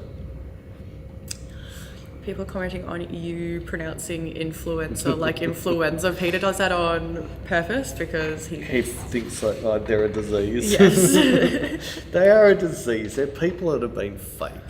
I use this teeth whitener today. Tomorrow I use this teeth whitener, and the next day I use this teeth whitener. Yeah, that's why I don't believe anything they Yeah. say. And Whoever's going to pay you. what kind of coffee is Peter drinking? What type of coffee? It's from the south. I'm one of these terrible people that I got drunk very badly a couple of times when I was too young to drink, and they became my favourite drinks in the world. So at the Status Quo concert, I think I was 16 or 17, the Maya Music Bowl in Melbourne. We went to a place called Young and Jackson's, which is a pub right in town. Bought a bottle of Southern. I had bum fluff then, so everyone thought I was 18. Sculled a bottle of Southern and then proceeded to throw it up over the next couple of hours, and then the band came on stage and I'd stopped throwing up and had a great night. But that became my favourite of all just everyday drinks on the rocks. One of the first time I got properly drunk when I was a teenager was off boxed red wine. I remember sitting in my bedroom with my friend sculling it, and then my friend vomited like all over my back door of like my mum's house, and like I think in the bathtub. It was gross. Anyway, we'll stop talking about this. We can talk about other nice The things. next time I was alcoholic poisoning in about 1920 on a band night playing AC/DC for shots. Told me about that. Game. Yeah, Sounds and that was on confusing. tequila, and yeah, tequila's like one of my favourite drinks ever. Tequila's good. Apparently, I keep you young, and I'm your fountain of youth. Oh, are you? Peter's just he should be called Peter Pan. Peter Pan? Yeah. Why? I'm a child. Yeah, because you never grew up. No, I never grew up. I don't want to grow up. Old people are boring. Thank you for covering the spectrum to capture one single light, different ranges, off-the-shelf ideas, makes it also accessible. Yeah. Yay. Back on the range of Pinot Noir through to Cab Sav, you fall into. Shazza. No, I don't know what I like them. I'd say Shiraz. It depends on the weather, really. You tend But to drink Shiraz. I tend to drink Shiraz a lot. Shiraz or like a Merlot. I said Shazza. A Shaz, okay, now I understand. Now you get it. Now I get it. You're not a shardy, you're a Shazza. Maybe on a hot day you'll do a Shaz. I do. If it's a Shardy. really nice hot summer's day, I'll drink a Shardy. Or a rosé. Sav. Or a Sav or a Rosé. I like that. No, but Rosé I normally drink in like when it's a bit cooler. Like spring. Springs. Peter, thank you for the inspiration. You brought the spark back to my studio shoot. It's just difficult to reach clients/models right now due to lockdown. Your work is amazing. Keep inspiring. It's so hard getting my models and clients at the moment. I know, but there's other things. Look, there's seriously, you can get inspiration without a model. Go out and try and shoot a fence paling. Like, as a photographer, you should be able to find something to do to create some amazing image. It doesn't have to be a person. Yeah. And lockdown's hard because you can't go out in the streets, you can't do landscape, Can't do anything. but you could do maybe backyard photography. Well, Kiki did really well. She could only do it to a certain point, and then the lockdown got even stricter and she couldn't even do it. But she was shooting people from the road, doing portraits in their front yards. Yeah. And I keeping thought that was a really that cute was idea. a very clever idea. And the photos are amazing. Nice. David has said, love your work, cheers from Thailand. Who was the most recent celebrity or actor/actress that you worked with? Your favourite question. You love talking about So what makes you a better photographer? That I've shot Angelina Jolie, or I shot this picture of a complete nobody that you love? I don't think they're saying it's what makes you good. I think they're just curious. No, but if I go that way, Yeah. isn't it better to have someone see a picture of someone that you never even heard of before, go, oh my God, that's amazing, or oh, that's Angelina Jolie? It doesn't. And I know there's photographers that I know of that will do that name dropping thing, and there's one thing in particular that this person said that they were doing a shoot with a famous person, and I find out later that they went to the red carpet and shot them as they walked down the red carpet. That is not, you can't call that they make out like they got booked for a famous person. It's like another person I know said they shot for Vogue. No, they shot for an underwear company, and that company put an ad in Vogue. That's a lot different than shooting for Vogue. I think the most recent celebrity you worked with was me, though. It was you, though. It was me. Yeah, that could be the most. I'm not really up. In fact, I've shot celebrities and didn't even know who they were. Really? Yeah, I did that campaign once, and there was a captain of the Australian cricket team was there, and I didn't even know who he was. But we got on really well because I didn't treat him anywhere. Yeah, in different. But it's the same with the. I'm not going to name drop because I think it's rude. Fair enough. But Beck sees the people I've shot, and there's one in LA I did, and she basically made the comment, it was so refreshing that we're just. I'd fangirl probably. You'd fangirl. I'm a fangirl. Oh yeah, you got so excited when a certain person commented on Instagram. I did. I did, yes. Oh my God. How long did you start shooting to when you got paid? I'm not yet comfortable asking for my price, even if my shots get attention from some known photographers. Yeah, I hate money. I can't stand money, but at the end of the day, if you don't charge, you're not going to make a living, so you can't buy cool camera gear. You charge what you think you're worth. Try not to be a bottom feeder. Don't undercut other people just to win a job, because bottom feeders live on the bottom for their whole life. And you want people to respect that your art or your photography is worth a certain amount. As long as you're confident with them. If you said, my rate is $100 an hour or my rate is $1,000 an hour, if you said it with the same confidence, you're going to. And we had a quote we had to do recently, and I put in my standard rate, never heard from them again. I just think, they're after $100 an hour photographer, but they wanted $1,000 an hour work. Yeah. I've got a job coming up that I'm like, I don't know how to ask if I'm getting paid or not, because I feel awkward. You need to. I know I need to ask. We spoke about this. It's awkward. It's a hard thing to ask. But how long were you shooting before you started to get paid? Well, I got paid straight away as a commercial. But that was different. I had all this stuff that I'd already shot in the magazine, saw it and said, oh, we're going to buy that, and there's a cover. And back then a cover was like $5,000. An individual shot, a full page, I think was $250 or $300. So they literally spent like $50,000 and booked me up for all this footage I'd already shot that had never been published. It was all on film, so nobody had ever seen it. It was all on trannies. Ron would like to know, have you ever shot Nicole Kidman? No, I'd like to. Yeah, no, I would, because I'd love. She'd most likely end up hating me. Why? Well, I just think she would, because what I'd want to make real. I don't want actor Nicole Kidman. I want to capture Nicole Kidman, who she really is, if nobody else was there. I look weird with my hair like that. Put my hair back like that. Oh, it's not about you. It's about me, sorry. I'll do my hair then. There's no couch to lay on. Oh my gosh. Nicole Kidman, there is some people, I'd love to shoot Angelina Jolie, but again, I would want to shoot her under my terms. It would not be a 5-minute walk in, walk out. It would be a half-day experience. I loved some of the stuff that Patrick D. Michelle did with Nicole and Brad Pitt. It'd be more that, trying to capture the essence of who they really are, not the actor or not this is what I'm going to put on. Yeah. big fan of both of your work. Beck, stop being so lovely. No. I can't help it. I can't help it. It's just I was born this way. Jared said that to me the other night. He's like, why are you so nice? I'm like, I don't know. I just I was brought up well. Did you have to cook tea that night? Probably. Eric says, hi Peter, Beck and Peter. Glad I stumbled across the live stream tonight. Have you done Bodyscape images? And if yes, what was your experience / thoughts with them? Bodyscape. Bodyscape images. I'm not. Is that like what we did with Jackson? No.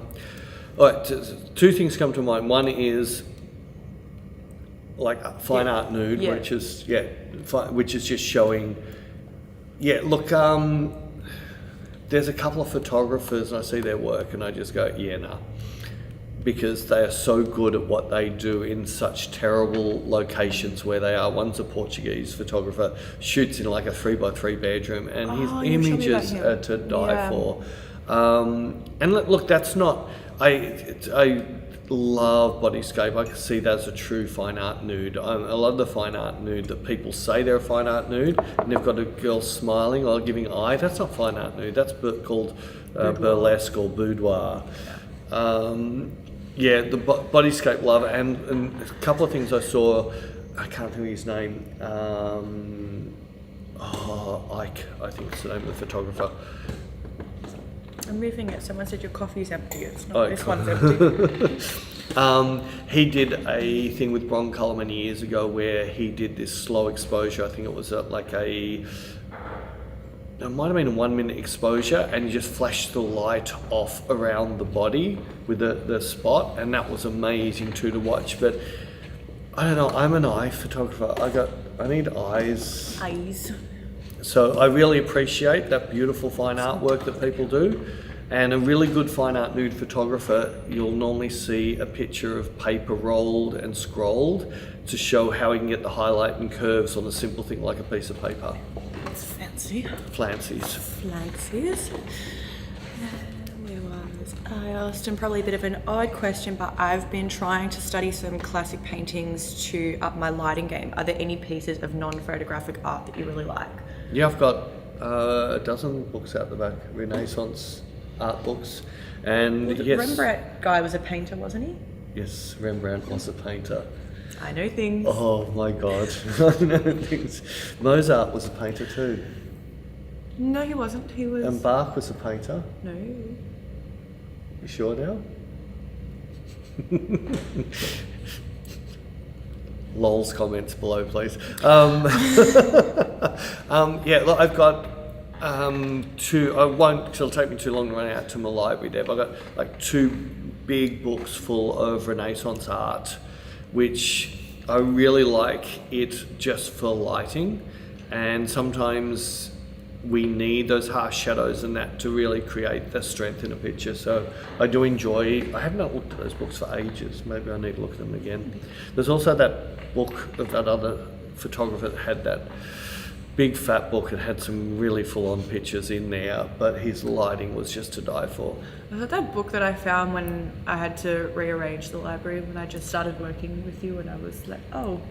Did it have the armless lady in there? I think so. Yeah, that's the book I'm talking about. It's pretty full on, but it's book. interesting, but the lighting and that was just to die for. Yeah. Eric would like to know, with lighting, do you feel there is a minimum jewel strength? No, you should have a thing called ISO. Yeah, only the problem with your jewel strength's more, I normally say if you can, buy one expensive light, something that's got heaps of power, and then the rest of your lights are just your fill lights and that anyway, so they don't matter as much. But yeah, 1,000 joule would be what I would say is minimum for, you need one light at least that's 1,000 joule, or even more, 1,600 or 3,200. But if you have one good powerful light, then you can put them into a big octa. The bigger your softbox is, the more power gets lost. And if you've got dark studio, you can just use ISO. So you can go up to 400 ISO. It's like Sony's native speed, I think 640 ISO. So you can go to that to start with and use a 400 joule. You said it's best at that one. Well, that's just, it's what it's built for. Right. yeah, that and more. George says, thank you so much for your time and answers. Do you have a big monitor for the model to be able to see her face expressions? Is this a bad idea? No, that's no great idea. Yeah, it's not huge, but they're not small by any means. No, they're 220, I think they're 24s. But yeah, look, if the model's struggling, I turn the monitors away a little bit. And once we start getting some nice shots, I swing them back. Or I just tell the model, don't look at the pictures. I'll tell you when to look at the pictures. I said, all those really crappy things, they go in the rubbish bin. Nobody ever sees them, so it doesn't matter. It's just, they're just a starting point, and I'll tell you to look at the screen once we start nailing stuff. Curious where to buy your studio equipment from. I can't find a retailer that matches the range of B&H here in Australia. B&H shipping is expensive. Yeah, B&H is expensive. I don't know, I find CR Kennedy? they don't really have the same ranges. B&H has everything. They're like the Amazon of photography. But yeah, they're expensive. I can't give you... I got really peed off the other day. I bought from a company in Australia. So I really can't find myself. The wholesaler, when they run a retail thing, CR Kennedy's, they're great, good service, fast shipping, and it's not too expensive, but they only sell what they are the wholesalers for. So you can't buy something that they don't wholesale. So not like a retailer, but they have a retail store of what they wholesale. Right. Some of the wholesalers, Beck heard me on the day doing a chat complaining, that company, I'm not going to mention their name, but I ordered something and I needed it fairly quick, and then all of a sudden, we're holding it back because Security. we're worried about security. Sorry, I've already bought off you 3 times this year with more expensive stuff. You know who I am and you know where I am. But I just didn't like that. What's you breaking? Nothing, I'm just playing. Can Fidgeting. you look for the next question, please? Everyone's waiting. No. They've written something and they're hanging out for you to ask their questions. Someone has said, so good to know my favourite portrait photographer is an Aussie. Oi, oi, oi. Beck, you're lovely too with your quirky personality. thank Both you. of you rock. Rock. Rock. Fist bump. Oh, Yeah. you scratched me. No, I didn't. Beck disease. I think the photographer you're referring to from Broncolor/Bodyscape is Retouching. Yes, sorry. Yes. I'm probably pronouncing. Really enjoyed it. Spent 2 days with him in Melbourne. Amazing still life photographer. Like the way he can shoot liquids and things like that. Really enjoyed. It was good fun. I imagine it's a bigger challenge and a more intense experience to pick a random person from the street and invest half a day. I like that though. I find it a good challenge. Well, what am I doing with Jess? Yeah, true. So I've got my own little project. If it fails, nobody will know about it. If it works, I'll share it with the world. But yeah, it's really good to take something in the raw and create something from. Your little project. My little project. Look for anything from Vermeer or search out. I don't know how to pronounce that, I'm sorry. I don't know where you're reading. Oh, look for anything. One. Search it out. It's just like, yeah, no, both. Look, I find a lot of the artists from that era, it's the same as music. There's a lot of really good music was written in a certain period of time, and it doesn't matter if you're into rap or whatever, that you can get an appreciation of music as a whole. Beck's looking it up because she doesn't know what we're talking about. Look, I'm looking up what a word is. It's actually the name of an artist. Oh no, that's not what I'm looking at. Oh, I'm doing my own thing. you're doing your own secret thing. stuff. Oh, secret stuff. Yes. Why have you gone to Pornhub?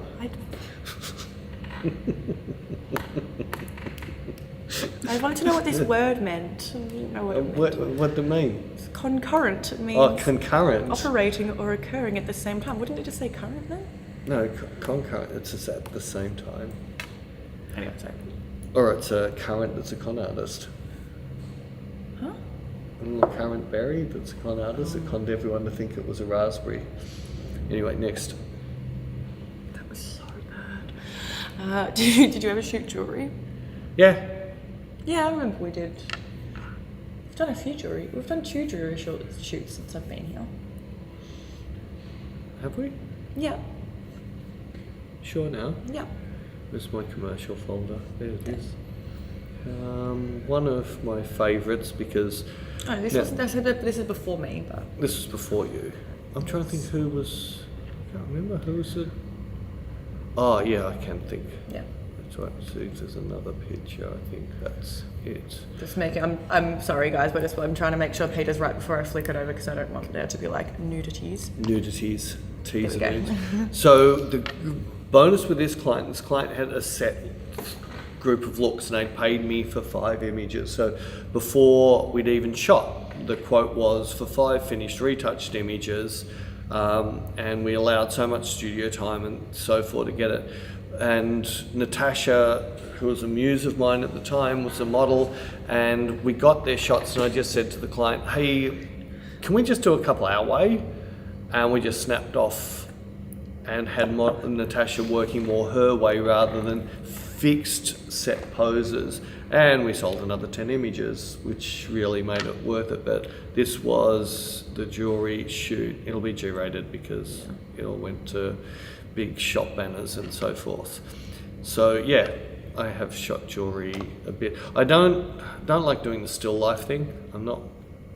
We've done it, but oh, and that's right. We did the Jackson shoot. Yeah. Yeah, I forgot about the Jackson shoot. That's that the was second cool. one I met.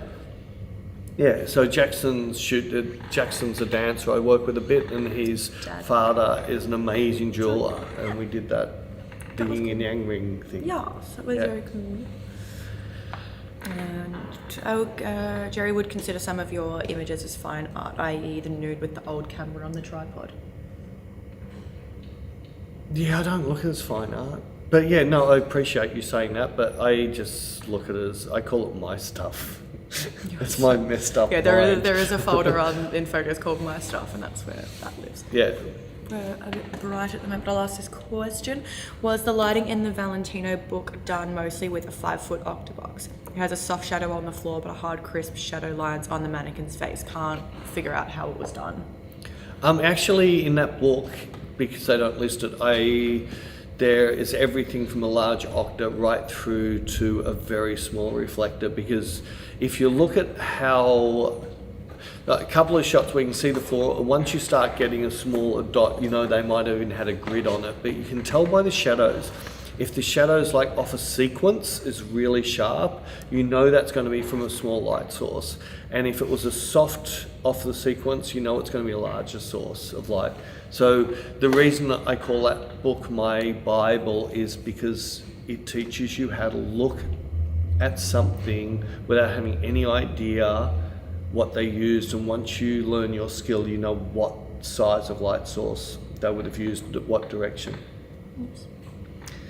Eric says, thinking back to me shooting you, do I have any more comments on that experience? He'd love to play some of them from Inspire for some of the models that he works with. I think the end part where I did my little rant kind of sums it up the most, because I feel like I was being really annoying during the shoot. I don't know. Yes. It sounds like you're doing bass. Sorry, that's our tax thing in Australia. Oh, but it's just, I think one of the things I said during it is that I'm never going to say that I worked with a bad photographer ever again. I'm just gonna, because it open my eyes to the pressure that's on you. Yeah, for sure. So if you're looking in and you're going, that's not what I want, but I don't know, what do I do to get what I want? How do I ask? What are the things that I say? And then you're a little bit shy, you're a bit nervous, so I'm never going to say that again. And I also just know now how hard it is to have all of that extra pressure. And you don't do shy or nervous need me either. No, that's the weird thing is all of a sudden you just... But I think it's because I'm not used to doing that. I'm used to being on this side or gimbling. But yeah, I'm trying to think of what else. I think that was mainly the main thing I took away from it, was that I realized how hard it is and how hard it is to give direction when you don't know what you want to. Like, I knew I wanted a nice photo of Peter. I still can't even think of the word. I just wanted him to look like good. Yeah, some people sort of blamed me for not giving her the thing, but as a photographer, normally if a client comes in for a commercial headshot, Yeah. I ask them what do you want the viewer to think when they feel when they looked at your picture, Yeah. and that normally sets a thing. So they might say, you know, strength, power. They might say trust, and that's what I then try and get in their eyes. I'm only looking at their eyes. I'm not looking at anything else. But most of the times when I'm shooting commercial work, I get my shot and setup. My setup takes normally an hour to an hour and a half. Well, they think that's my setup. That's actually me shooting. The setup normally takes 5 minutes, but I stretch that setup because I'm going to take a few more settings. I'm not sure about light. Yeah, and I dummy move things. They're more relaxed because it's not like you're not going ready, set, go. Yeah. You're saying just stand there for a bit while I do my setup. Whereas I feel I was being very ready, Set, set, go. go. It was almost like I was going to be like 3, 2, 1, like. Or when I've been in Asia a couple of times, I notice a lot of the photographers, they go, and then, or was it? No, not when you were with me. It was when I did the thing with Zeiss. Really? It was sort of like and then, but it wasn't and then. It was sort of like you take a shot and again, and again, and again, or they go 3, 2, 1, 3, 2, 1. Counting down, I feel is kind of off-putting. It is. It's like ready, set, go. Yeah. You've just put all this stress into a face. Yeah, I don't like the counting down. But that's just a me thing. Anyways, that was kind of what I took mostly away from it. I can't think. But I do think it is a really good.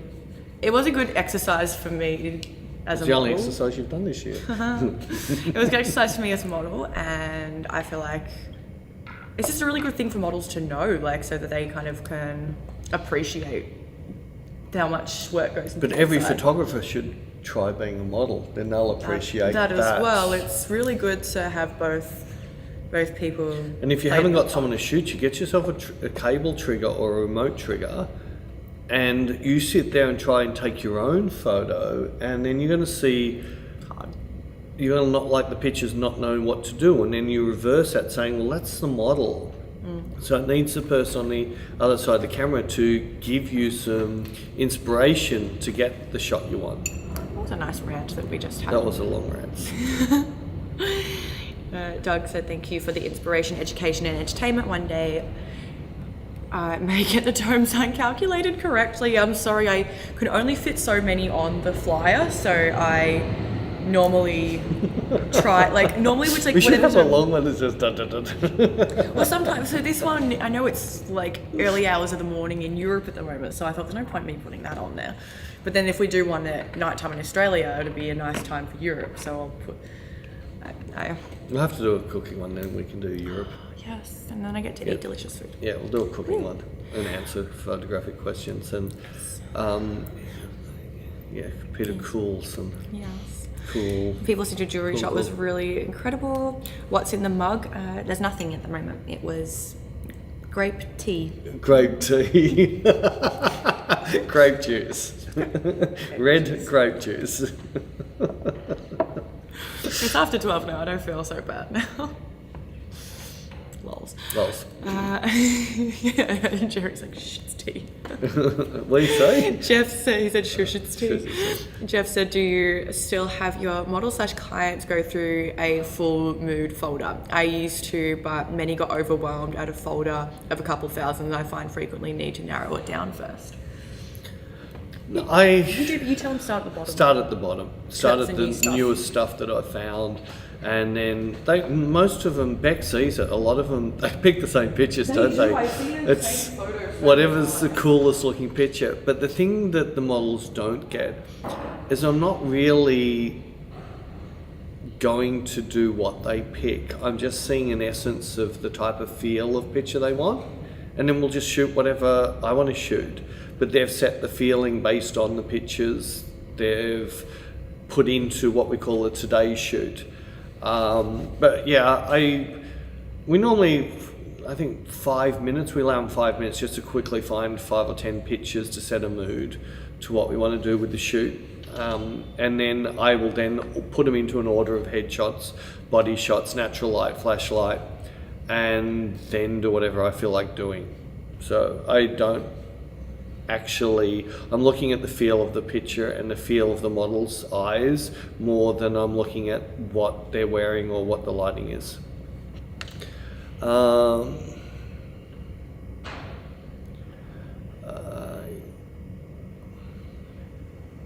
We must be up very late if it's live. No, the opposite. We're in Melbourne. It is 12 noon, so we're not up late at all.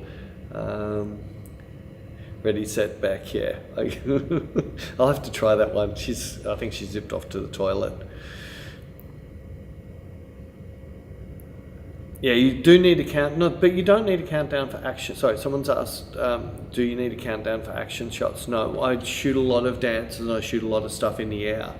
And again, I find that do the move, I will know, and it's even worse on the Hasselblad. So if I'm shooting on my H6D 50, from when I press the button to when the actual picture gets taken, it's about a 10th or maybe a 15th of a second difference. If I have mirror locked up, it's instant. So when I press it takes a picture, but that's a big mirror to get out of the way before it takes a picture. So I would learn that just as I thought the model reached, the dancer reached the peak of that shot, I would shoot just before they reached the peak because I knew once the lag from when I press to a click would go off. And I found if I'm counting, I then will shoot on my count, not actually just use my eyes and watch and click. Are you on your Tinder again? I was just checking. I sent a weird message. You swiped? Pardon? Yes, I am right. Where is... No, I said, did you swipe? Swipe. What? I said, are you on your Tinder again? Oh. You idiot. I don't know. I've never been on Tinder. I don't know. Never? No, never. Sure. Yes. I have not. I do not have an account. I've never been on there. I thought that's where we met. Oh, sure. I've never been on Tinder. Did you ask any other... Did you read any? Yeah, I did the countdown. Oh, okay. Rob said, okay. Adriel says you guys must be up very late if this is live. I've No, already it's- done that. Oh, okay. Well, you Go tell the other me way, then. Rob, downwards. Oh, okay, right. Well, sometimes you miss ones in between. Do you ever challenge yourself with different cameras / equipment? Example, I've gone from a Canon R6 to a Lumix ZS80 for street photography as an exercise / limitation. I suppose if I had more time, I might do more playing with other cameras, but really I don't get that time. I don't have the luxury of wasting a day to play with a camera. It's really, it takes at least a day before you know if you like or don't like a camera, and then you still have to look at your pictures and compare them to what, so it's all over the place. So again, while you're happy with what you've got, you're not going to look around.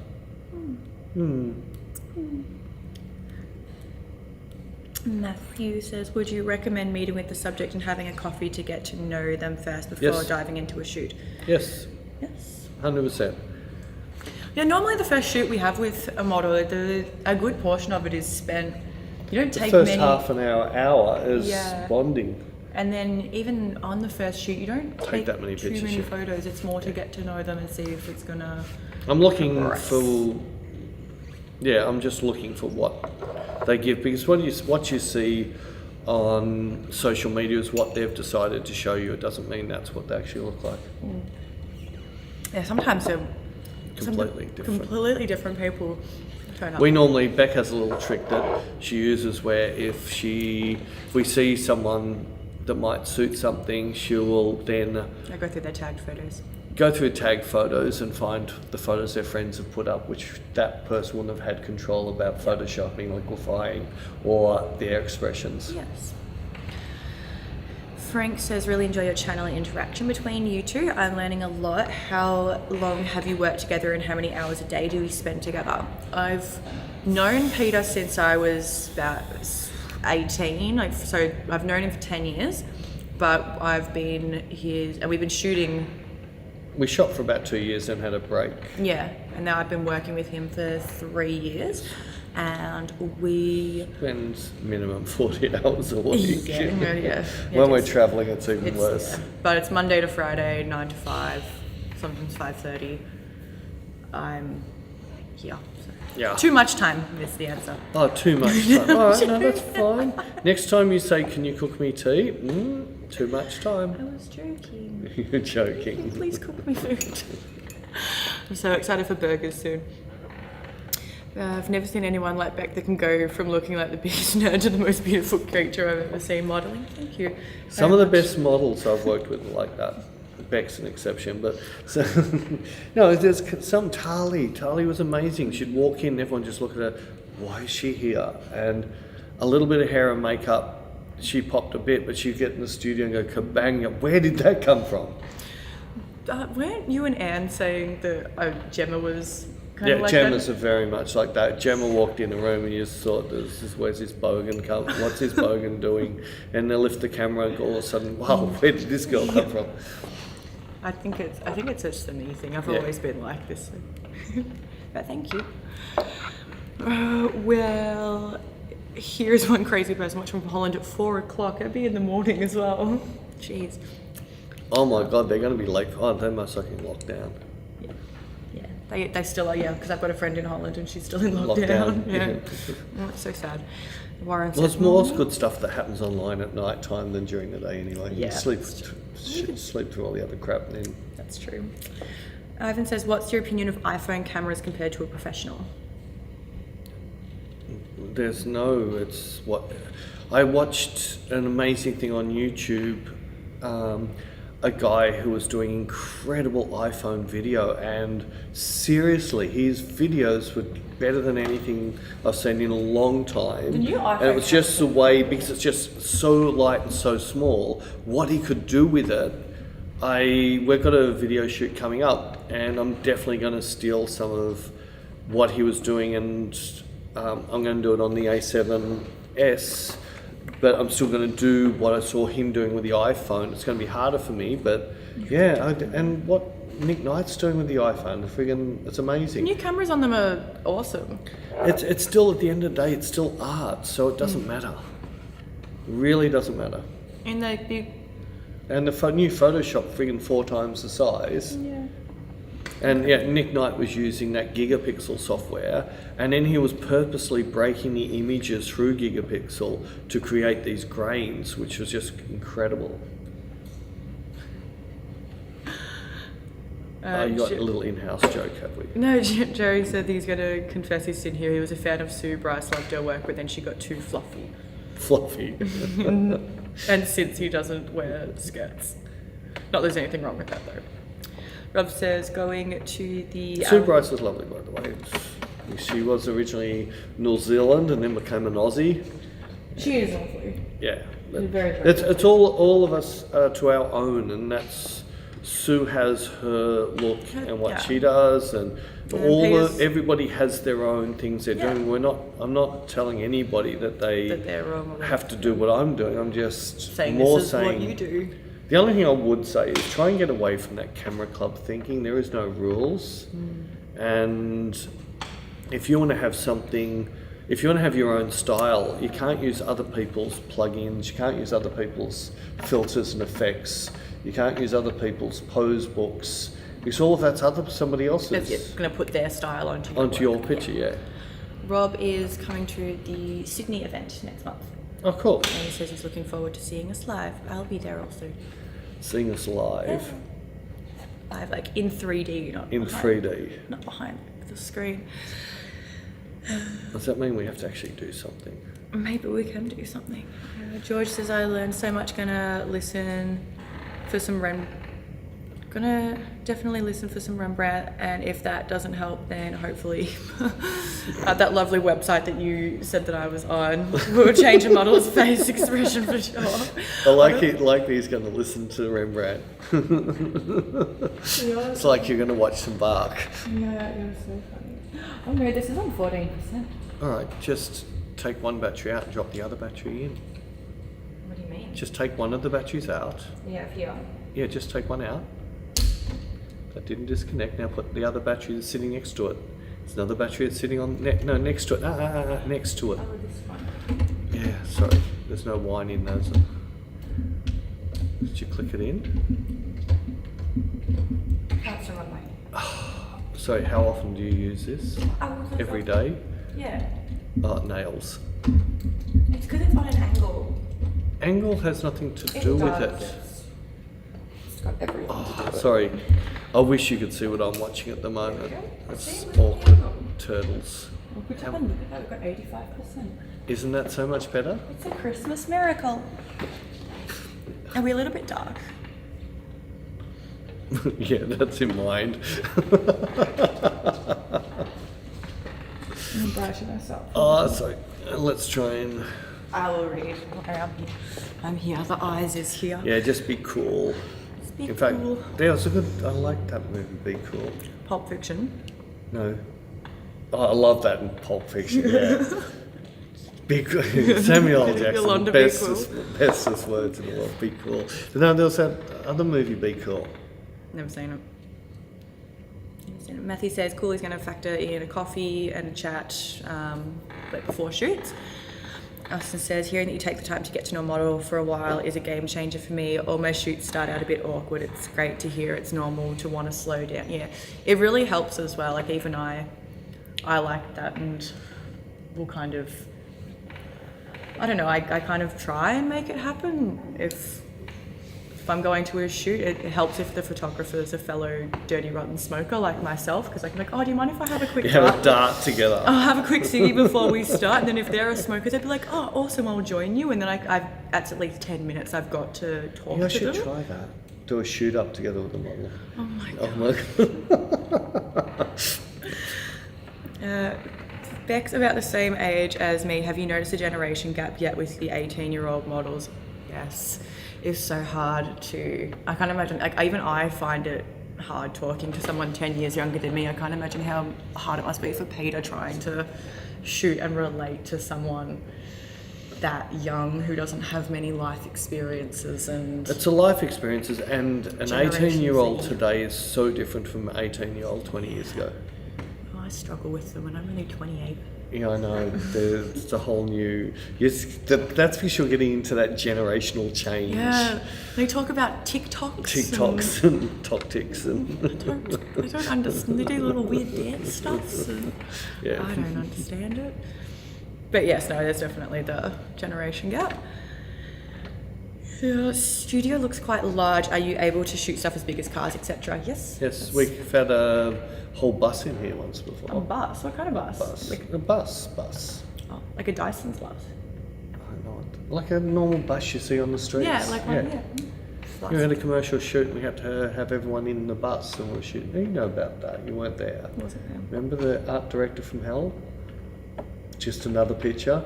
Yeah, just 5 more pictures. Don't change anything, just 5 more. No, don't take for 2 hours. Don't change anything, you just keep taking the same picture. And, well, if you're not happy with that one, you're not going to be happy with the next one. This seems so pointless. Oh, she was. Lauren would like to know any tips for photographing older women who are very self-conscious. Been trying to get a good complementary light that doesn't show every wrinkle, but it's hard when someone is very picky. We had a similar question. Somebody wanted to know what to do with someone who had bad acne when they were younger but have acne scars. The person is who they are. I wouldn't be trying to change that. If you, no matter what, I love shooting older women. I actually really enjoy it, and I got told off by 1 or 2 for not removing their wrinkles. But to me, sorry, that is who you are, and this is a gorgeous picture. Look at what's coming out your eyes.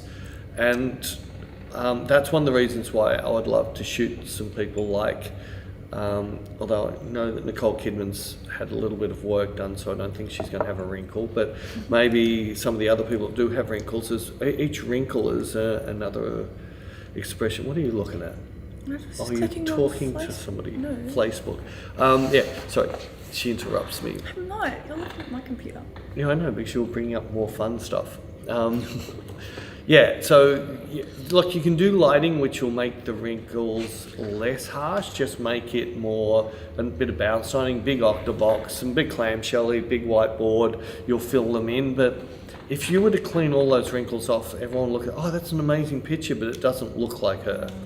You need to take an amazing picture that looks like her, and because the picture's so amazing, they don't see the wrinkles. It's hard if they're not confident, though. Like if someone doesn't like what they see in the mirror, They should. If they're not like what they see in the mirror, they shouldn't be getting in front of a camera. Yeah. Or they should be trusting the person in the camera. And yeah, I don't like mirrors. Mirrors are really evil things. I love them. Matthew wants to know, where do we find out about the Sydney event?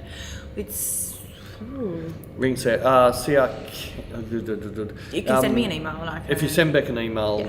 she'll send you to the thing. It's a Hasselblad night in Yes. Sydney. So we're not in charge of organising That's it. been arranged by C.R. Kennedy and a camera shop. Yes, but if you send me an email, I just dropped my email in there, and then I can. Yeah, we can get. Speak to them. We can put you a link through to where you can book. Yeah, we'll sort that out. Austin says, outside of the Mega Octobox, what modifiers do you find are the most often used? Any must-haves? Small dish reflector, harsh light, and a beauty dish. That'd be about the three that I'd say are the musts. What about the umbrella thing? Well, that's for an traveling. umbrella. We That's set it travelling. up like an octobox. Yeah, but that's for traveling. Yeah. I was just trying to think. Ivan wants to know if you edit all your photos in Photoshop. Yeah. If they're edited, yes. Yes, they are. If they're not edited, it'll just come straight out of my Focus or ACR. So I'm wondering if there's any chance of seeing a photo shoot where Peter using just a cell phone. It'd be quite interesting to see the results and perhaps ask folks to guess the difference. We could do that. We got in trouble when we did the whole thing off. Well, I got in trouble. When we Oh, shot yeah. with the little RX, point and little RX, so Hasselblad had to go at me for, how dare you do that? But seriously, for going onto the internet, the picture of the RX, the little tiny thing from Sony to you couldn't see much difference. And we tethered it and everything, and it worked a treat. Yeah. But yeah, look, it's still. Yeah. I've seen amazing photos off iPhones, and I've seen, there's been a few Vogue covers, and like I said, Nick Knight, jump onto Show Studio site, you'll see a lot of what he's done. He's done big commercial shoots using the iPhone because it captures differently. The phone system in there is different to a camera. Because it's like a shuttleless camera type. Yeah, it's hard to explain, but you can get beautiful reflection effects and things like that. Dan says, hey. Hey. Would TikTok replace Photoshop and phone cameras replace real cameras? Well, TikTok is completely different to Photoshop. Like TikTok's for videos. I don't know, I've never watched it. Yeah, so I don't think that, but phone cameras, I don't think. They'll never replace, They'll never because replace them, but they're- DSLRs never replaced medium formats. Yeah, but I still. And digital never replaced film. It's just two different genres, and photography never replaced paintings, which they thought that would happen. So But then I'm even thinking for someone like me, like when I was in high school and I did photography, I would borrow the DSLR on the weekends to take my MySpace photos, but now I just use my phone because it's better than borrowing a nice camera. Because they have got the cameras so good, but I'm not a professional photographer. I think for professional photographers. I'm not a big fan of looking on a screen. I'm a eye to viewfinder person, Yeah. so from that side of things, I'm much more comfortable with my eye to a viewfinder. But I'm 100% certain I could take some nice pictures with my iPhone if I put it on a tripod. Well, I would want it just to be sitting just there and then just concentrate on the model, so I didn't have to worry about. And people are saying that the smartphone shoot could be cool, so maybe you'll have to do something like that. Yeah, We could do something. we've got to put, you should be writing this down in our to-do list. What was the other one we need to do? Ripped jeans of you. Yeah. YouTube. And Smartphone. Matthew, cheers back. No worries. Smartphone. Sorry guys, typing. How'd you start your wardrobe collection? My wardrobe started just with me being frustrated with models turning up with spray, and if you're not Australian, you won't know what spray is. It's like just H&M. cheap, crappy nightwear clothes, which really look cheap and crappy, and there's 100% not fashion. The cuts are not right, and everything's not right.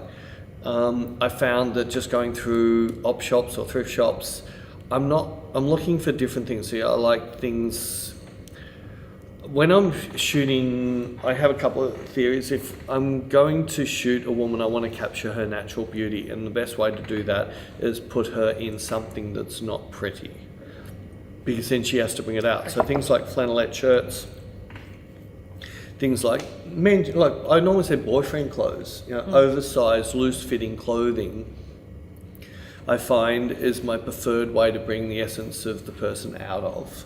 Whereas a low cut, tight cleavage, that sort of thing, the eyes instantly go to the cleavage, and it means I've got to work even harder to get the eyes on the eyes.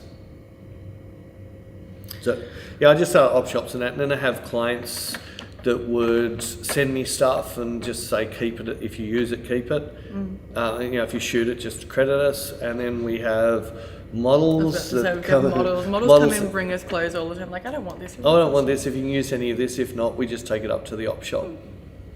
It's handy. And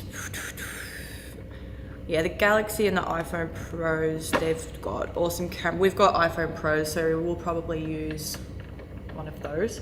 We don't own a Galaxy, so we won't be using one. Jared's got a Galaxy, but I'm not touching Jared's anti-Apple thing. He still, I think the iPhone camera is better personally, but yeah, we will. Oh, there's PC Mac. That's going to start a massive debate. Oh, that's fine. Can you smile for a minute? That's it, thank you. Rather than a photo shoot with an iPhone and all the lights and modifiers, be more educational if you can manage to shoot with nothing but natural light and the native camera app from Apple. It's a native camera app. We can look it up. I'll look it up. But while I'll do it, no, if we do it, we'll do it properly. I've also got another app which has all the camera settings built in, so I can change aperture and color, everything like that. So we can do that sort of thing. I can shoot you in black and white. Ooh, that's so unlike you. Would never shoot in black and white. It'd be great to make a video comparing the quality of iPhone against Pro. Yes, that's what we're going to do.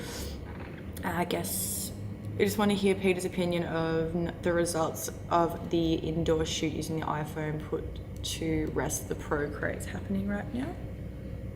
So to what? I don't know. The Pro craze? I'm not sure. The Pro craze? Yeah. Yeah. Seriously, do you hear people telling painters they should paint with this brush and not that brush?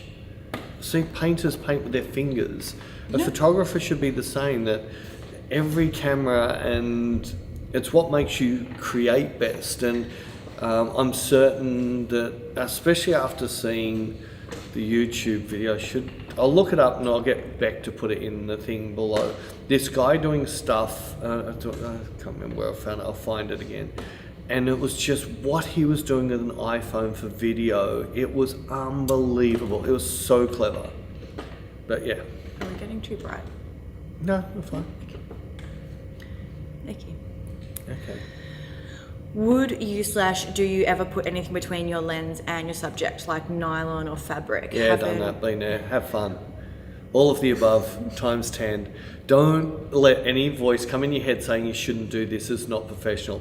I've had stockings over cameras. I've actually done rolls of plastic, so like a tube of cellophane, and crunched it a bit, gets this amazing weird vignette because the light hits the cellophane, you get little white spots in the vignette, like anything, just... I think you did a shoot with me once. I did a shoot when I was squeezing material around the lens to change the vignette. Yeah, no, I love that stuff.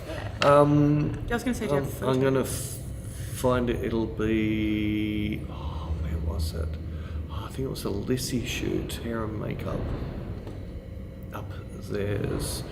I've had, some of the clients I've had, it's once I've gone stupid, and I mean literally stupid, and doing stuff that you wouldn't think. So we're waiting for the there's photo. There's a few things I've just seen which I could do. I just don't not have No, we can't scroll this because there's a little bit of nudities, and we get the dreaded female. The dreaded female bit that they have on their chest that males have too, but because males have hair around it, it's okay. I'm like, I can't see it, but I can see some weird stuff they did do. Oh, I can't see. Is it? No, I can't. No, I can't. I can't even think of the name of the model. It wasn't like my favourite shoot ever, but You it just wanted was. to show. It was something where I just squeezed something around a lens. But I could. All right, so I can go right down to there safely. So. If I flick. So this shot here, so this was using long shutter speed. So if I bring up get info, it's going to tell me, not in there, it's not. So f9, a sixth of a second. So what I did with this picture is we had our big para. I don't know if you've seen it, that great big 3.3 meter para. We sat it off in the corner here, so the sunlight through the window hit it and shone down the full length of the studio to the concrete wall. On the concrete wall, we had a surreal painted background, and I had a beauty dish. And what would happen, I'd fire the shot, the beauty dish would freeze her, then the 1/6 of a second would bring the reflection of the sunlight down and create the blur over the images. So these are some of the stupid, so that's without the blur. So that was 320th of a second, that was a 1/6 of a second. So you'll still see that the lashes are sharp, but we create this surreal, and I would drag the camera as well. So as I shot, I would drag the camera through. Maybe we should do something like this for YouTube. See them doing my stupid, crazy stuff just to create images.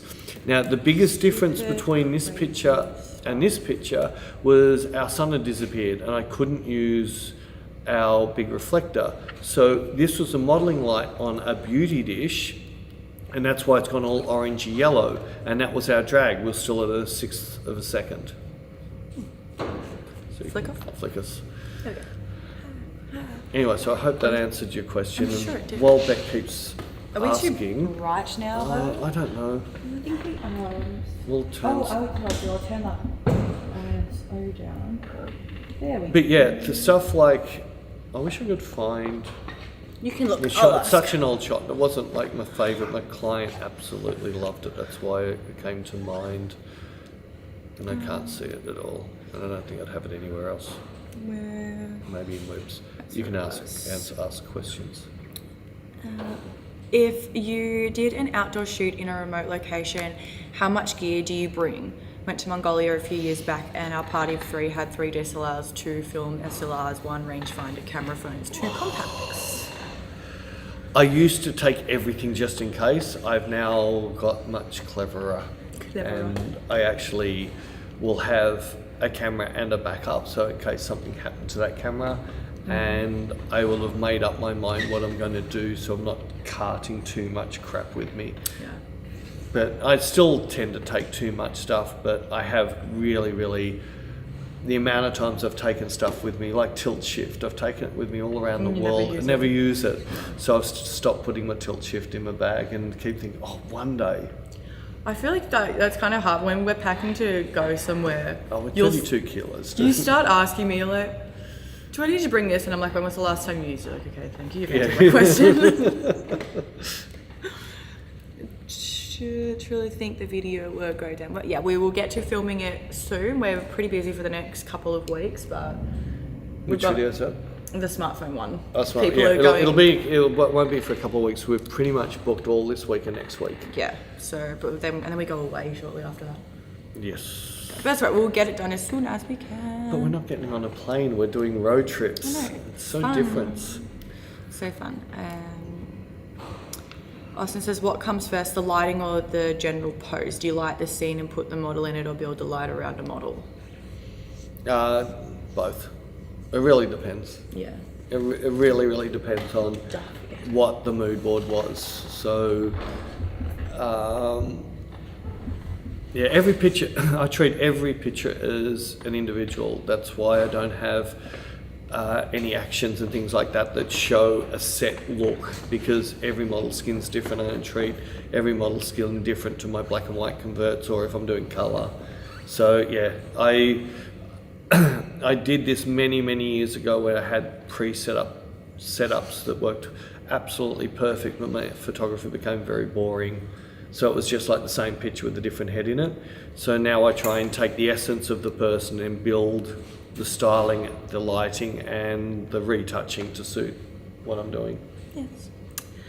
Warren said I search op shops here so much for cool clothes. They're pretty sure by now they think I'm a cross dresser. That's good. Can't say that word because it's just a swears word. Never goes out of style in the artwork, especially amongst painters. Interesting. Oh, I think maybe we're talking. I don't know what you're talking about. I don't. Okay. Thank you, Ivan. And Dan says, "Would really enjoy seeing you go stupid with stuff like in the YouTube. We'll definitely do something like that with your double exposure stuff." And Yeah, no, I'll do some. Yeah, I'll do one called Play. The only thing is that it'll be long because plays don't happen in a second. I've got to muck around and do weird stuff fine. that you would never do. But then, we can chop cheese it up to be cheese. short. We haven't had chopped cheese for lunch in a while. Be tasty. We can do a chopped cheese as our next night time Ooh, that could be good. live. He said thank you for the answer. Todd says he just realised after watching your video today that he says cool when he's photographing people just like you do. I say cool when I'm photographing a shoe. I can't. When I was photographing the bike racks, I heard myself go, awesome, cool, while I'm focusing on a bike rack. Yeah, I know. Did I eat pizza today? No, I haven't had pizza in a little while. I had 4 burgers last week though. 5, wasn't it? Didn't you have Yeah, burgers 4. that night? Yes, that was my 4th one. I had burgers for lunch 3 days in a row. And Oh, then I so had one for did I. dinner. Fucking you burger. George, he's agreeing with Warren. David says, what has been your most challenging experience as a photographer? Supplying Beck with an endless supply of wine. It's not that hard. The challenge as a photographer is not to listen to anybody else, seriously. Because I still get comments. We've got a troll on Facebook at the moment. And it's that thing, it's why I don't have a photographic assistant. They might say, oh, is that thing bothering you? And it didn't bother you until they pointed it out. Then once it now bothers you, but are you bothered because you can now see it because someone pointed it out? Did it bother you before? And it's that whole thing, if someone says something about, weird crop, you go, and you go, no, that's the crop I wanted. Don't make me look at my picture a different way. I was 100% happy with looking, and it comes down to painters. The painter will paint a picture. They're not going to say, come in and tell me where I need to put the next bit of red. Seriously, and same with musicians. As soon as you start listening to other people tell you how the song should go or what you should do with a mix or whatever, it's not yours anymore.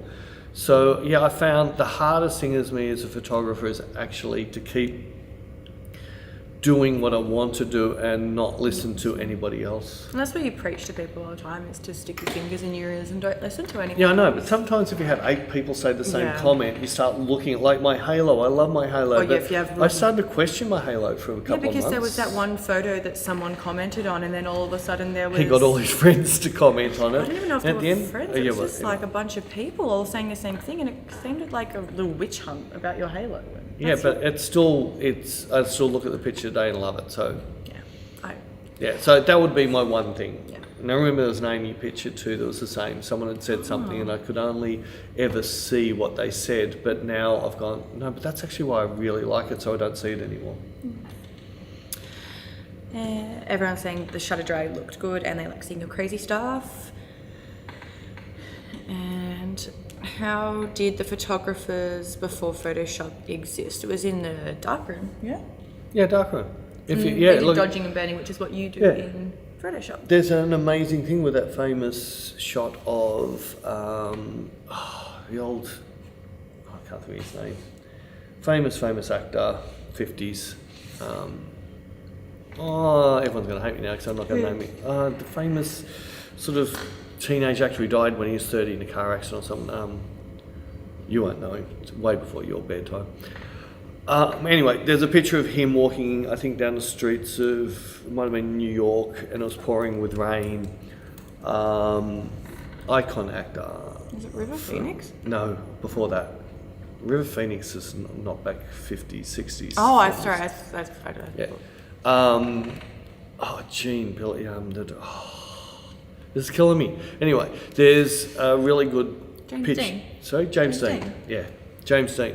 There's a really good picture of the dodging and burning. Everyone's saying James Dean. Yeah, the dodging and burning that was done to that picture of the circles. And there's a couple of Ansel Adams, there's a few Avedons where they've got the dodging and burning circles showing what was done, how many stops this way and that way. So yeah, there was a lot of work done in the darkroom because with natural light, you've only got so much control, and if you want to sort of draw the eye to somewhere where it's been drawn elsewhere, but it's of a human walking, you can't get them to keep walking that street till a cloud moves.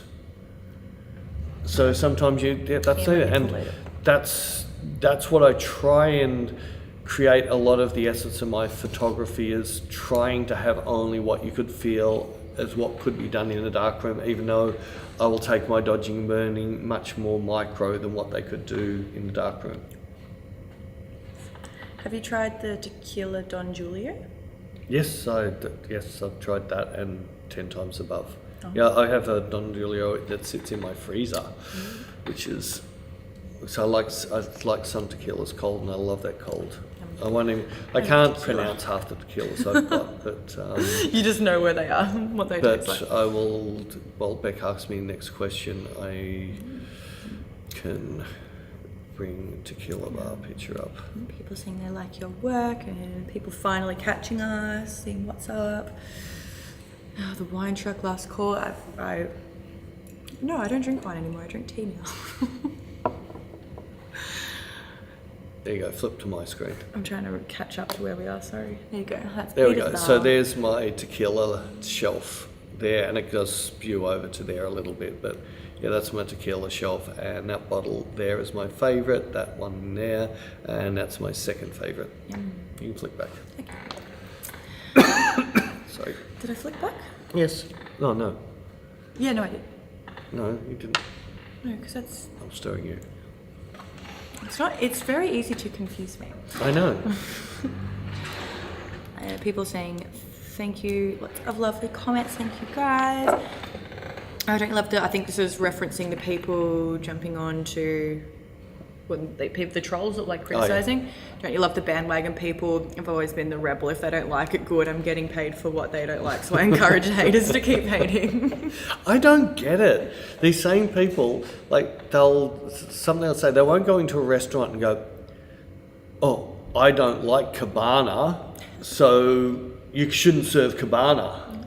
But they'll say to a photographer, "I don't like this, so you shouldn't do it." Like, well, it's like I'm not going to contact my favorite band and say, the last song on your album I didn't like. Everything else was good. I just didn't like that last song. So can you delete it? No, I'm just going to be like, I just won't listen to that. Thankfully, it's the last song on the album. So and there'll be somebody else that'll be their favourite song off that album. So yeah, it's silly.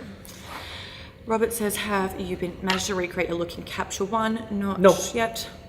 Still trying. I don't think it's possible. I don't think it's possible. There's just I can't do that localized contrast, and Capture One is still I'm still finding it way too digital. It's too sharp. I don't know. I've got to work out what it's doing, because the picture the other day I opened it up in ACR and it wasn't as sharp as it was and I don't want that skin that sharp. It was over the RAW picture. So I've got to spend some time. Beck needs to give me a day. Well, it's not my fault this week, it's our clients this week. And next week. Yeah. Brad says, thank you for the inspiration. Sorry, you're all still in lockdown. We're not in lockdown anymore. We just can't leave the country. Yeah, well, actually, it's quite cool. We had a world record sporting event turnout during COVID. Did we? 71,000 people at a sporting event. I didn't know that was an event, like a world record. Yeah, it was. But then we only allowed 5,000 people to celebrate Anzac Day. That was a bit wrong. Prior to Photoshop darkroom and actually print the photo, paint the photo with tiny brushes, retake the photo of the photo. Yes. Oh, that's cool. Is everyone saying Yeah, some of the old technique was to retouch the photo with paint and then take the picture of that photo again.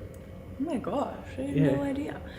Also said this live stream has been wonderful for learning all the intangibles of photography, like going with your gut on crop style and slowing down. Thank you both for the kind advice. You are welcome. Glad it's been helpful. Do you ever do photo critiques? No. Speaking of what we were going to say. No, I'm not going to buy your work, so why would you care what I think? Yeah. I'm not going to pay you any money. So yeah, no, you don't want anyone to critique your work. No. You critique your own work.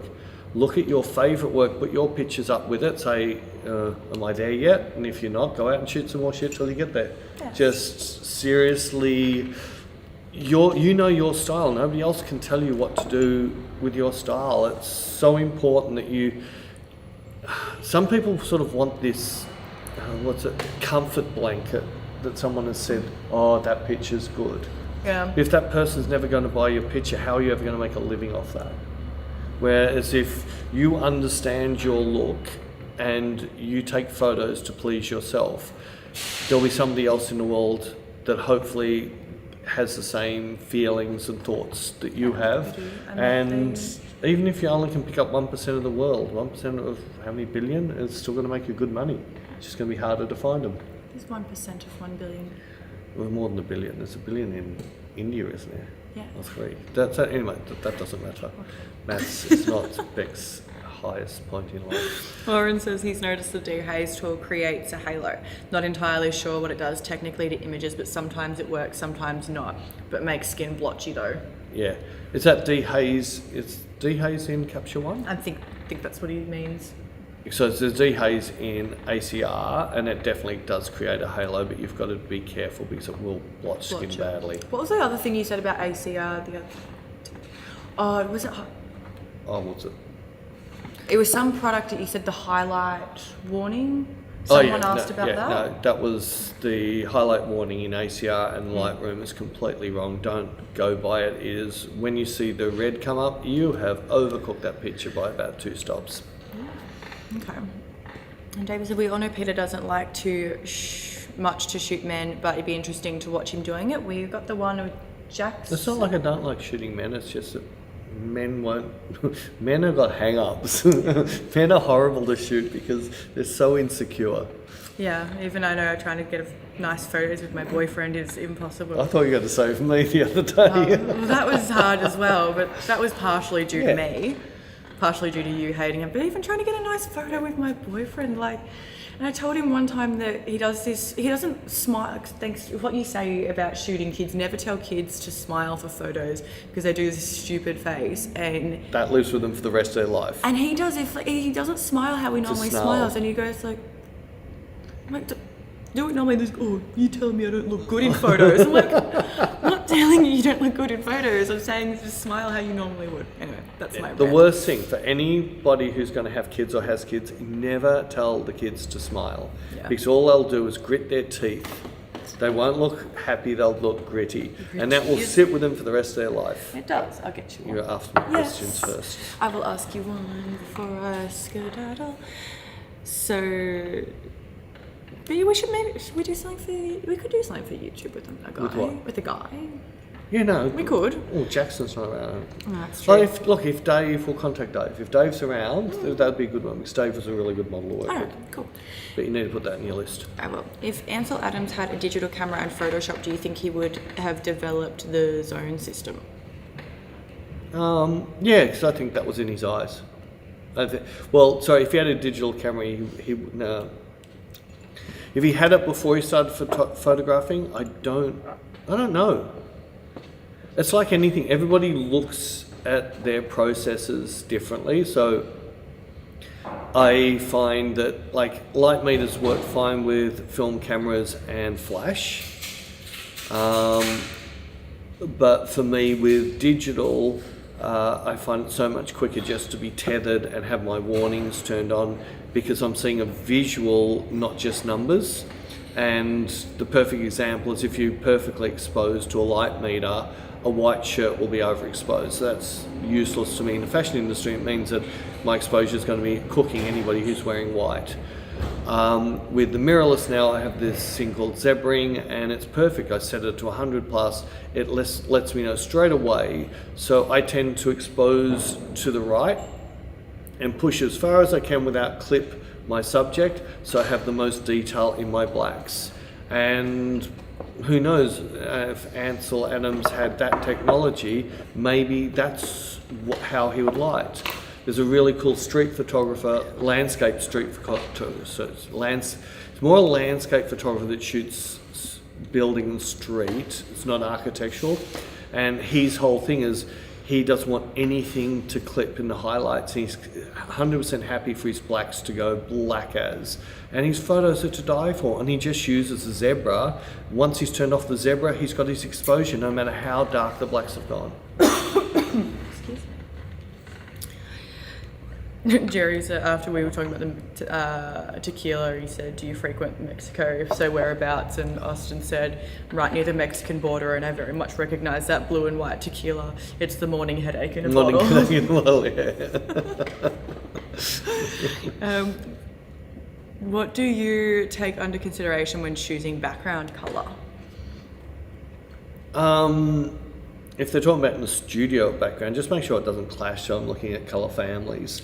Even when we did that shoot on Friday, it looked weird when we put that background with Yeah. Just didn't work. I'm looking at complementary or secondary colours. This is a whole sort of technical subject. It's something I learnt doing, being taught makeup by not a school, by a professional makeup artist that taught me about colour families and autumn, winter, spring and summer, then the sub-families.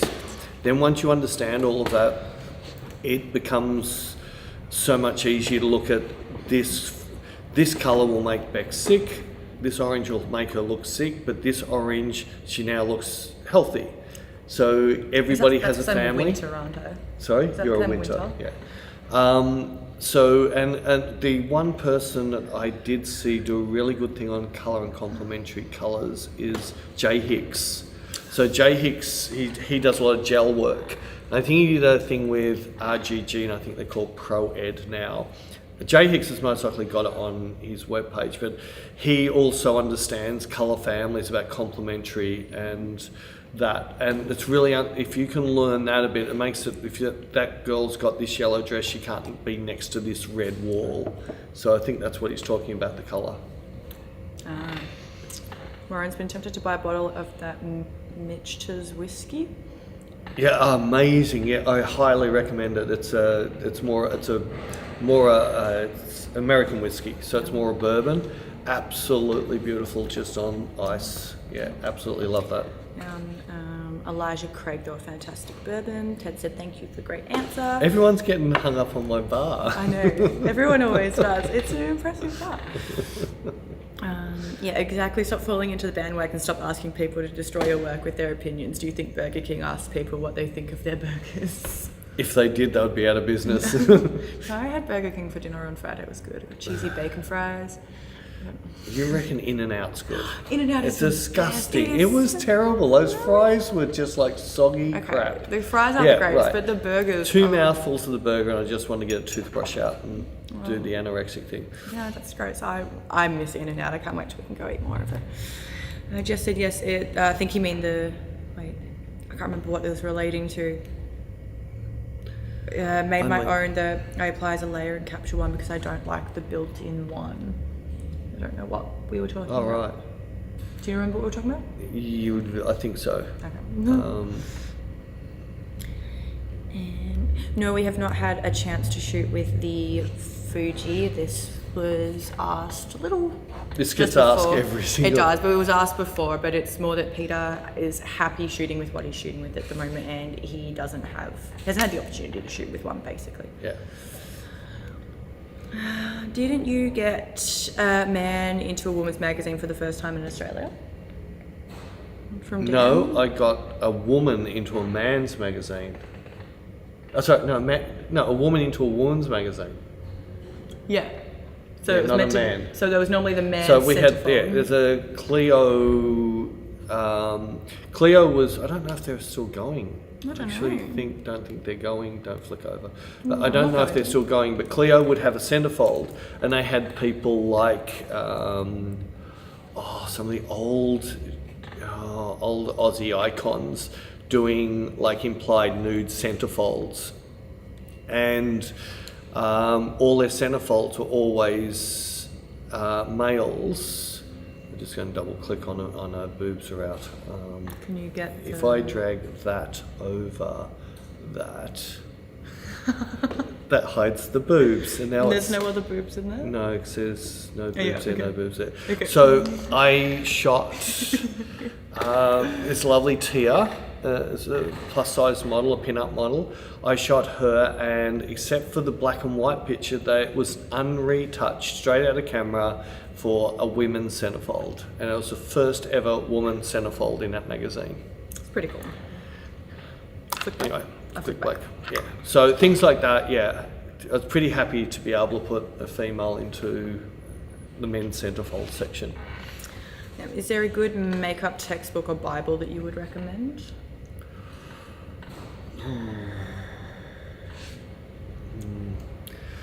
Nah, nothing modern. I'd be steering clear of anything modern. Look, the amazing woman who taught me, her name was Karen Adams. She now lives in Tasmania. I think she does one bride a year. She pretty much doesn't do it anymore. She'd become allergic to people. Well, everything, perfumes, everything upset her. She working with chemicals all her life. I thought you meant she just didn't like people. Well, she got to not like people as well. But anyway, amazing makeup artist. I've never ever met anyone anywhere close to her. Nobody knew who she was in Australia. She didn't brag. She had a whole stack of magazines that I thought were reference pictures, and it was like she used to share my studio with me. She ran her business, I ran mine, but we used to do a lot of work together. And one day I was waiting to talk to her. She was on the phone. I'm picking up these Vogues and things like that, flicking through, and she had little sticky tags on heaps of pages. And it only just dawned to me, everyone that was sticky tagged was her makeup. And I got off the phone and said, "You're in like 500 Vogues from around the world." And she goes, "Yeah, that's just work." Yeah, amazing. But what she was all about, understanding your colour families, and why do you need all of that shit? If you have your 3 primary colours, you can make any colour in the world. And her kit wasn't big. She could just make anything out of anything, and she always made a model pop out. You never saw the makeup. You just saw, my God, what did you do to her? She just, her eyes and everything just, yeah. Should even make you look good, I reckon. Oh, thank you. Yeah, Jeff was talking about the dehaze tool. Dehaze tool, right. I'll have to have a look at that. Have we been to Seattle? No. Oh, we should go to Seattle and go check out some burgers. And Austin reckons that your opinion on In-N-Out has unfortunately ruined the integrity of your opinions. He's really offended. See, I'm on your side, Austin. In-N-Out is amazing. Should we get burgers from the corner? I'm joking. Yeah, you said the corner was... Have you ever gone into a burger store where the person in the store looks up and goes, cheese, onion... Maybe it was their first date. I don't know. Would you have brain surgery from someone that was their first day? No. No, but burgers and brain surgery, it's... I know, I like proper, but my burgers are like, they... Well, you've had my burgers. Pretty good. Don't compare to In-N-Out. Anyways. Well, we've been going for over 3 hours. All right, well, we just get all the questions quickly. I have, I think people just asking what Mitch... Oh wait, there's one, have you used a monitor or your opinion on BenQ? I saw an article on the BenQs that read well, but I haven't 4K used it. HDR monitor. I read an article on it. It seems really cool, but I haven't actually used it. You've got ISOs? Is that how you say it? ISOs? Or ESOs. ESOs? ESOs. The only thing is I've just double checked that the BenQ can be calibrated. If it can be calibrated, yeah, that'd be a good thing.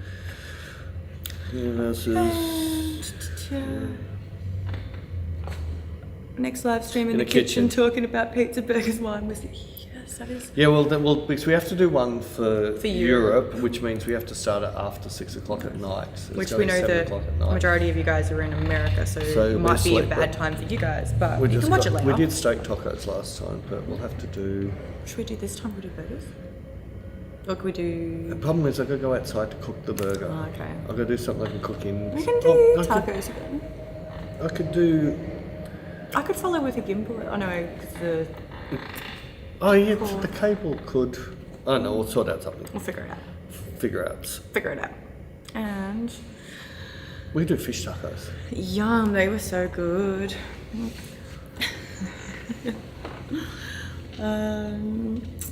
We could do chopped cheese in the kitchen. Cool. Oh my god, yeah, chopped cheese. Ever shot food? A harsh reflection from soup and oils drive Austin insane.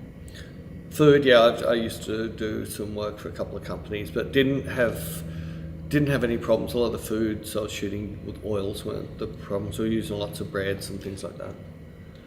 And Jerry says, "What are us cool junkies gonna do when we're gone?"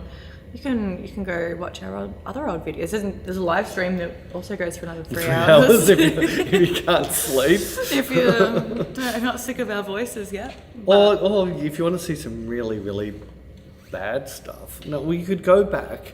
If you just go to YouTube, and in YouTube, when you get to someone's page, a lot of people, I don't know if it's just a me thing that I spend a fair bit of time finding the quickest way to find stuff I want. So when you bring up the home page is most likely what they want to show you. If you just click on the video button, it'll bring all the videos up in the order that they've uploaded them, and they're not in any playlist or anything. And then you go down the very bottom, the very last one, a shoot on the town with Tisha. Like, that was such a fun shoot. Vergara. You go to, like, the filming is really crap. The night shoot in Paris with Erica. That got mentioned before. Yeah, but that was shot on an iPhone. That was live streamed off an iPhone in the pouring rain in Paris with lingerie shoot at night. So just some cool old stuff. There's the shooting in Times Square with Nicole. She was off her face drunk, I think. It was so hard for me. And that awesome shoot I did with Tiziana in the lingerie shoot I did in Brussels. See, some of these old things, some of the recordings aren't that great, but the information in some of those really old ones. Tahan Donuts, that was a good fun shoot. There we go.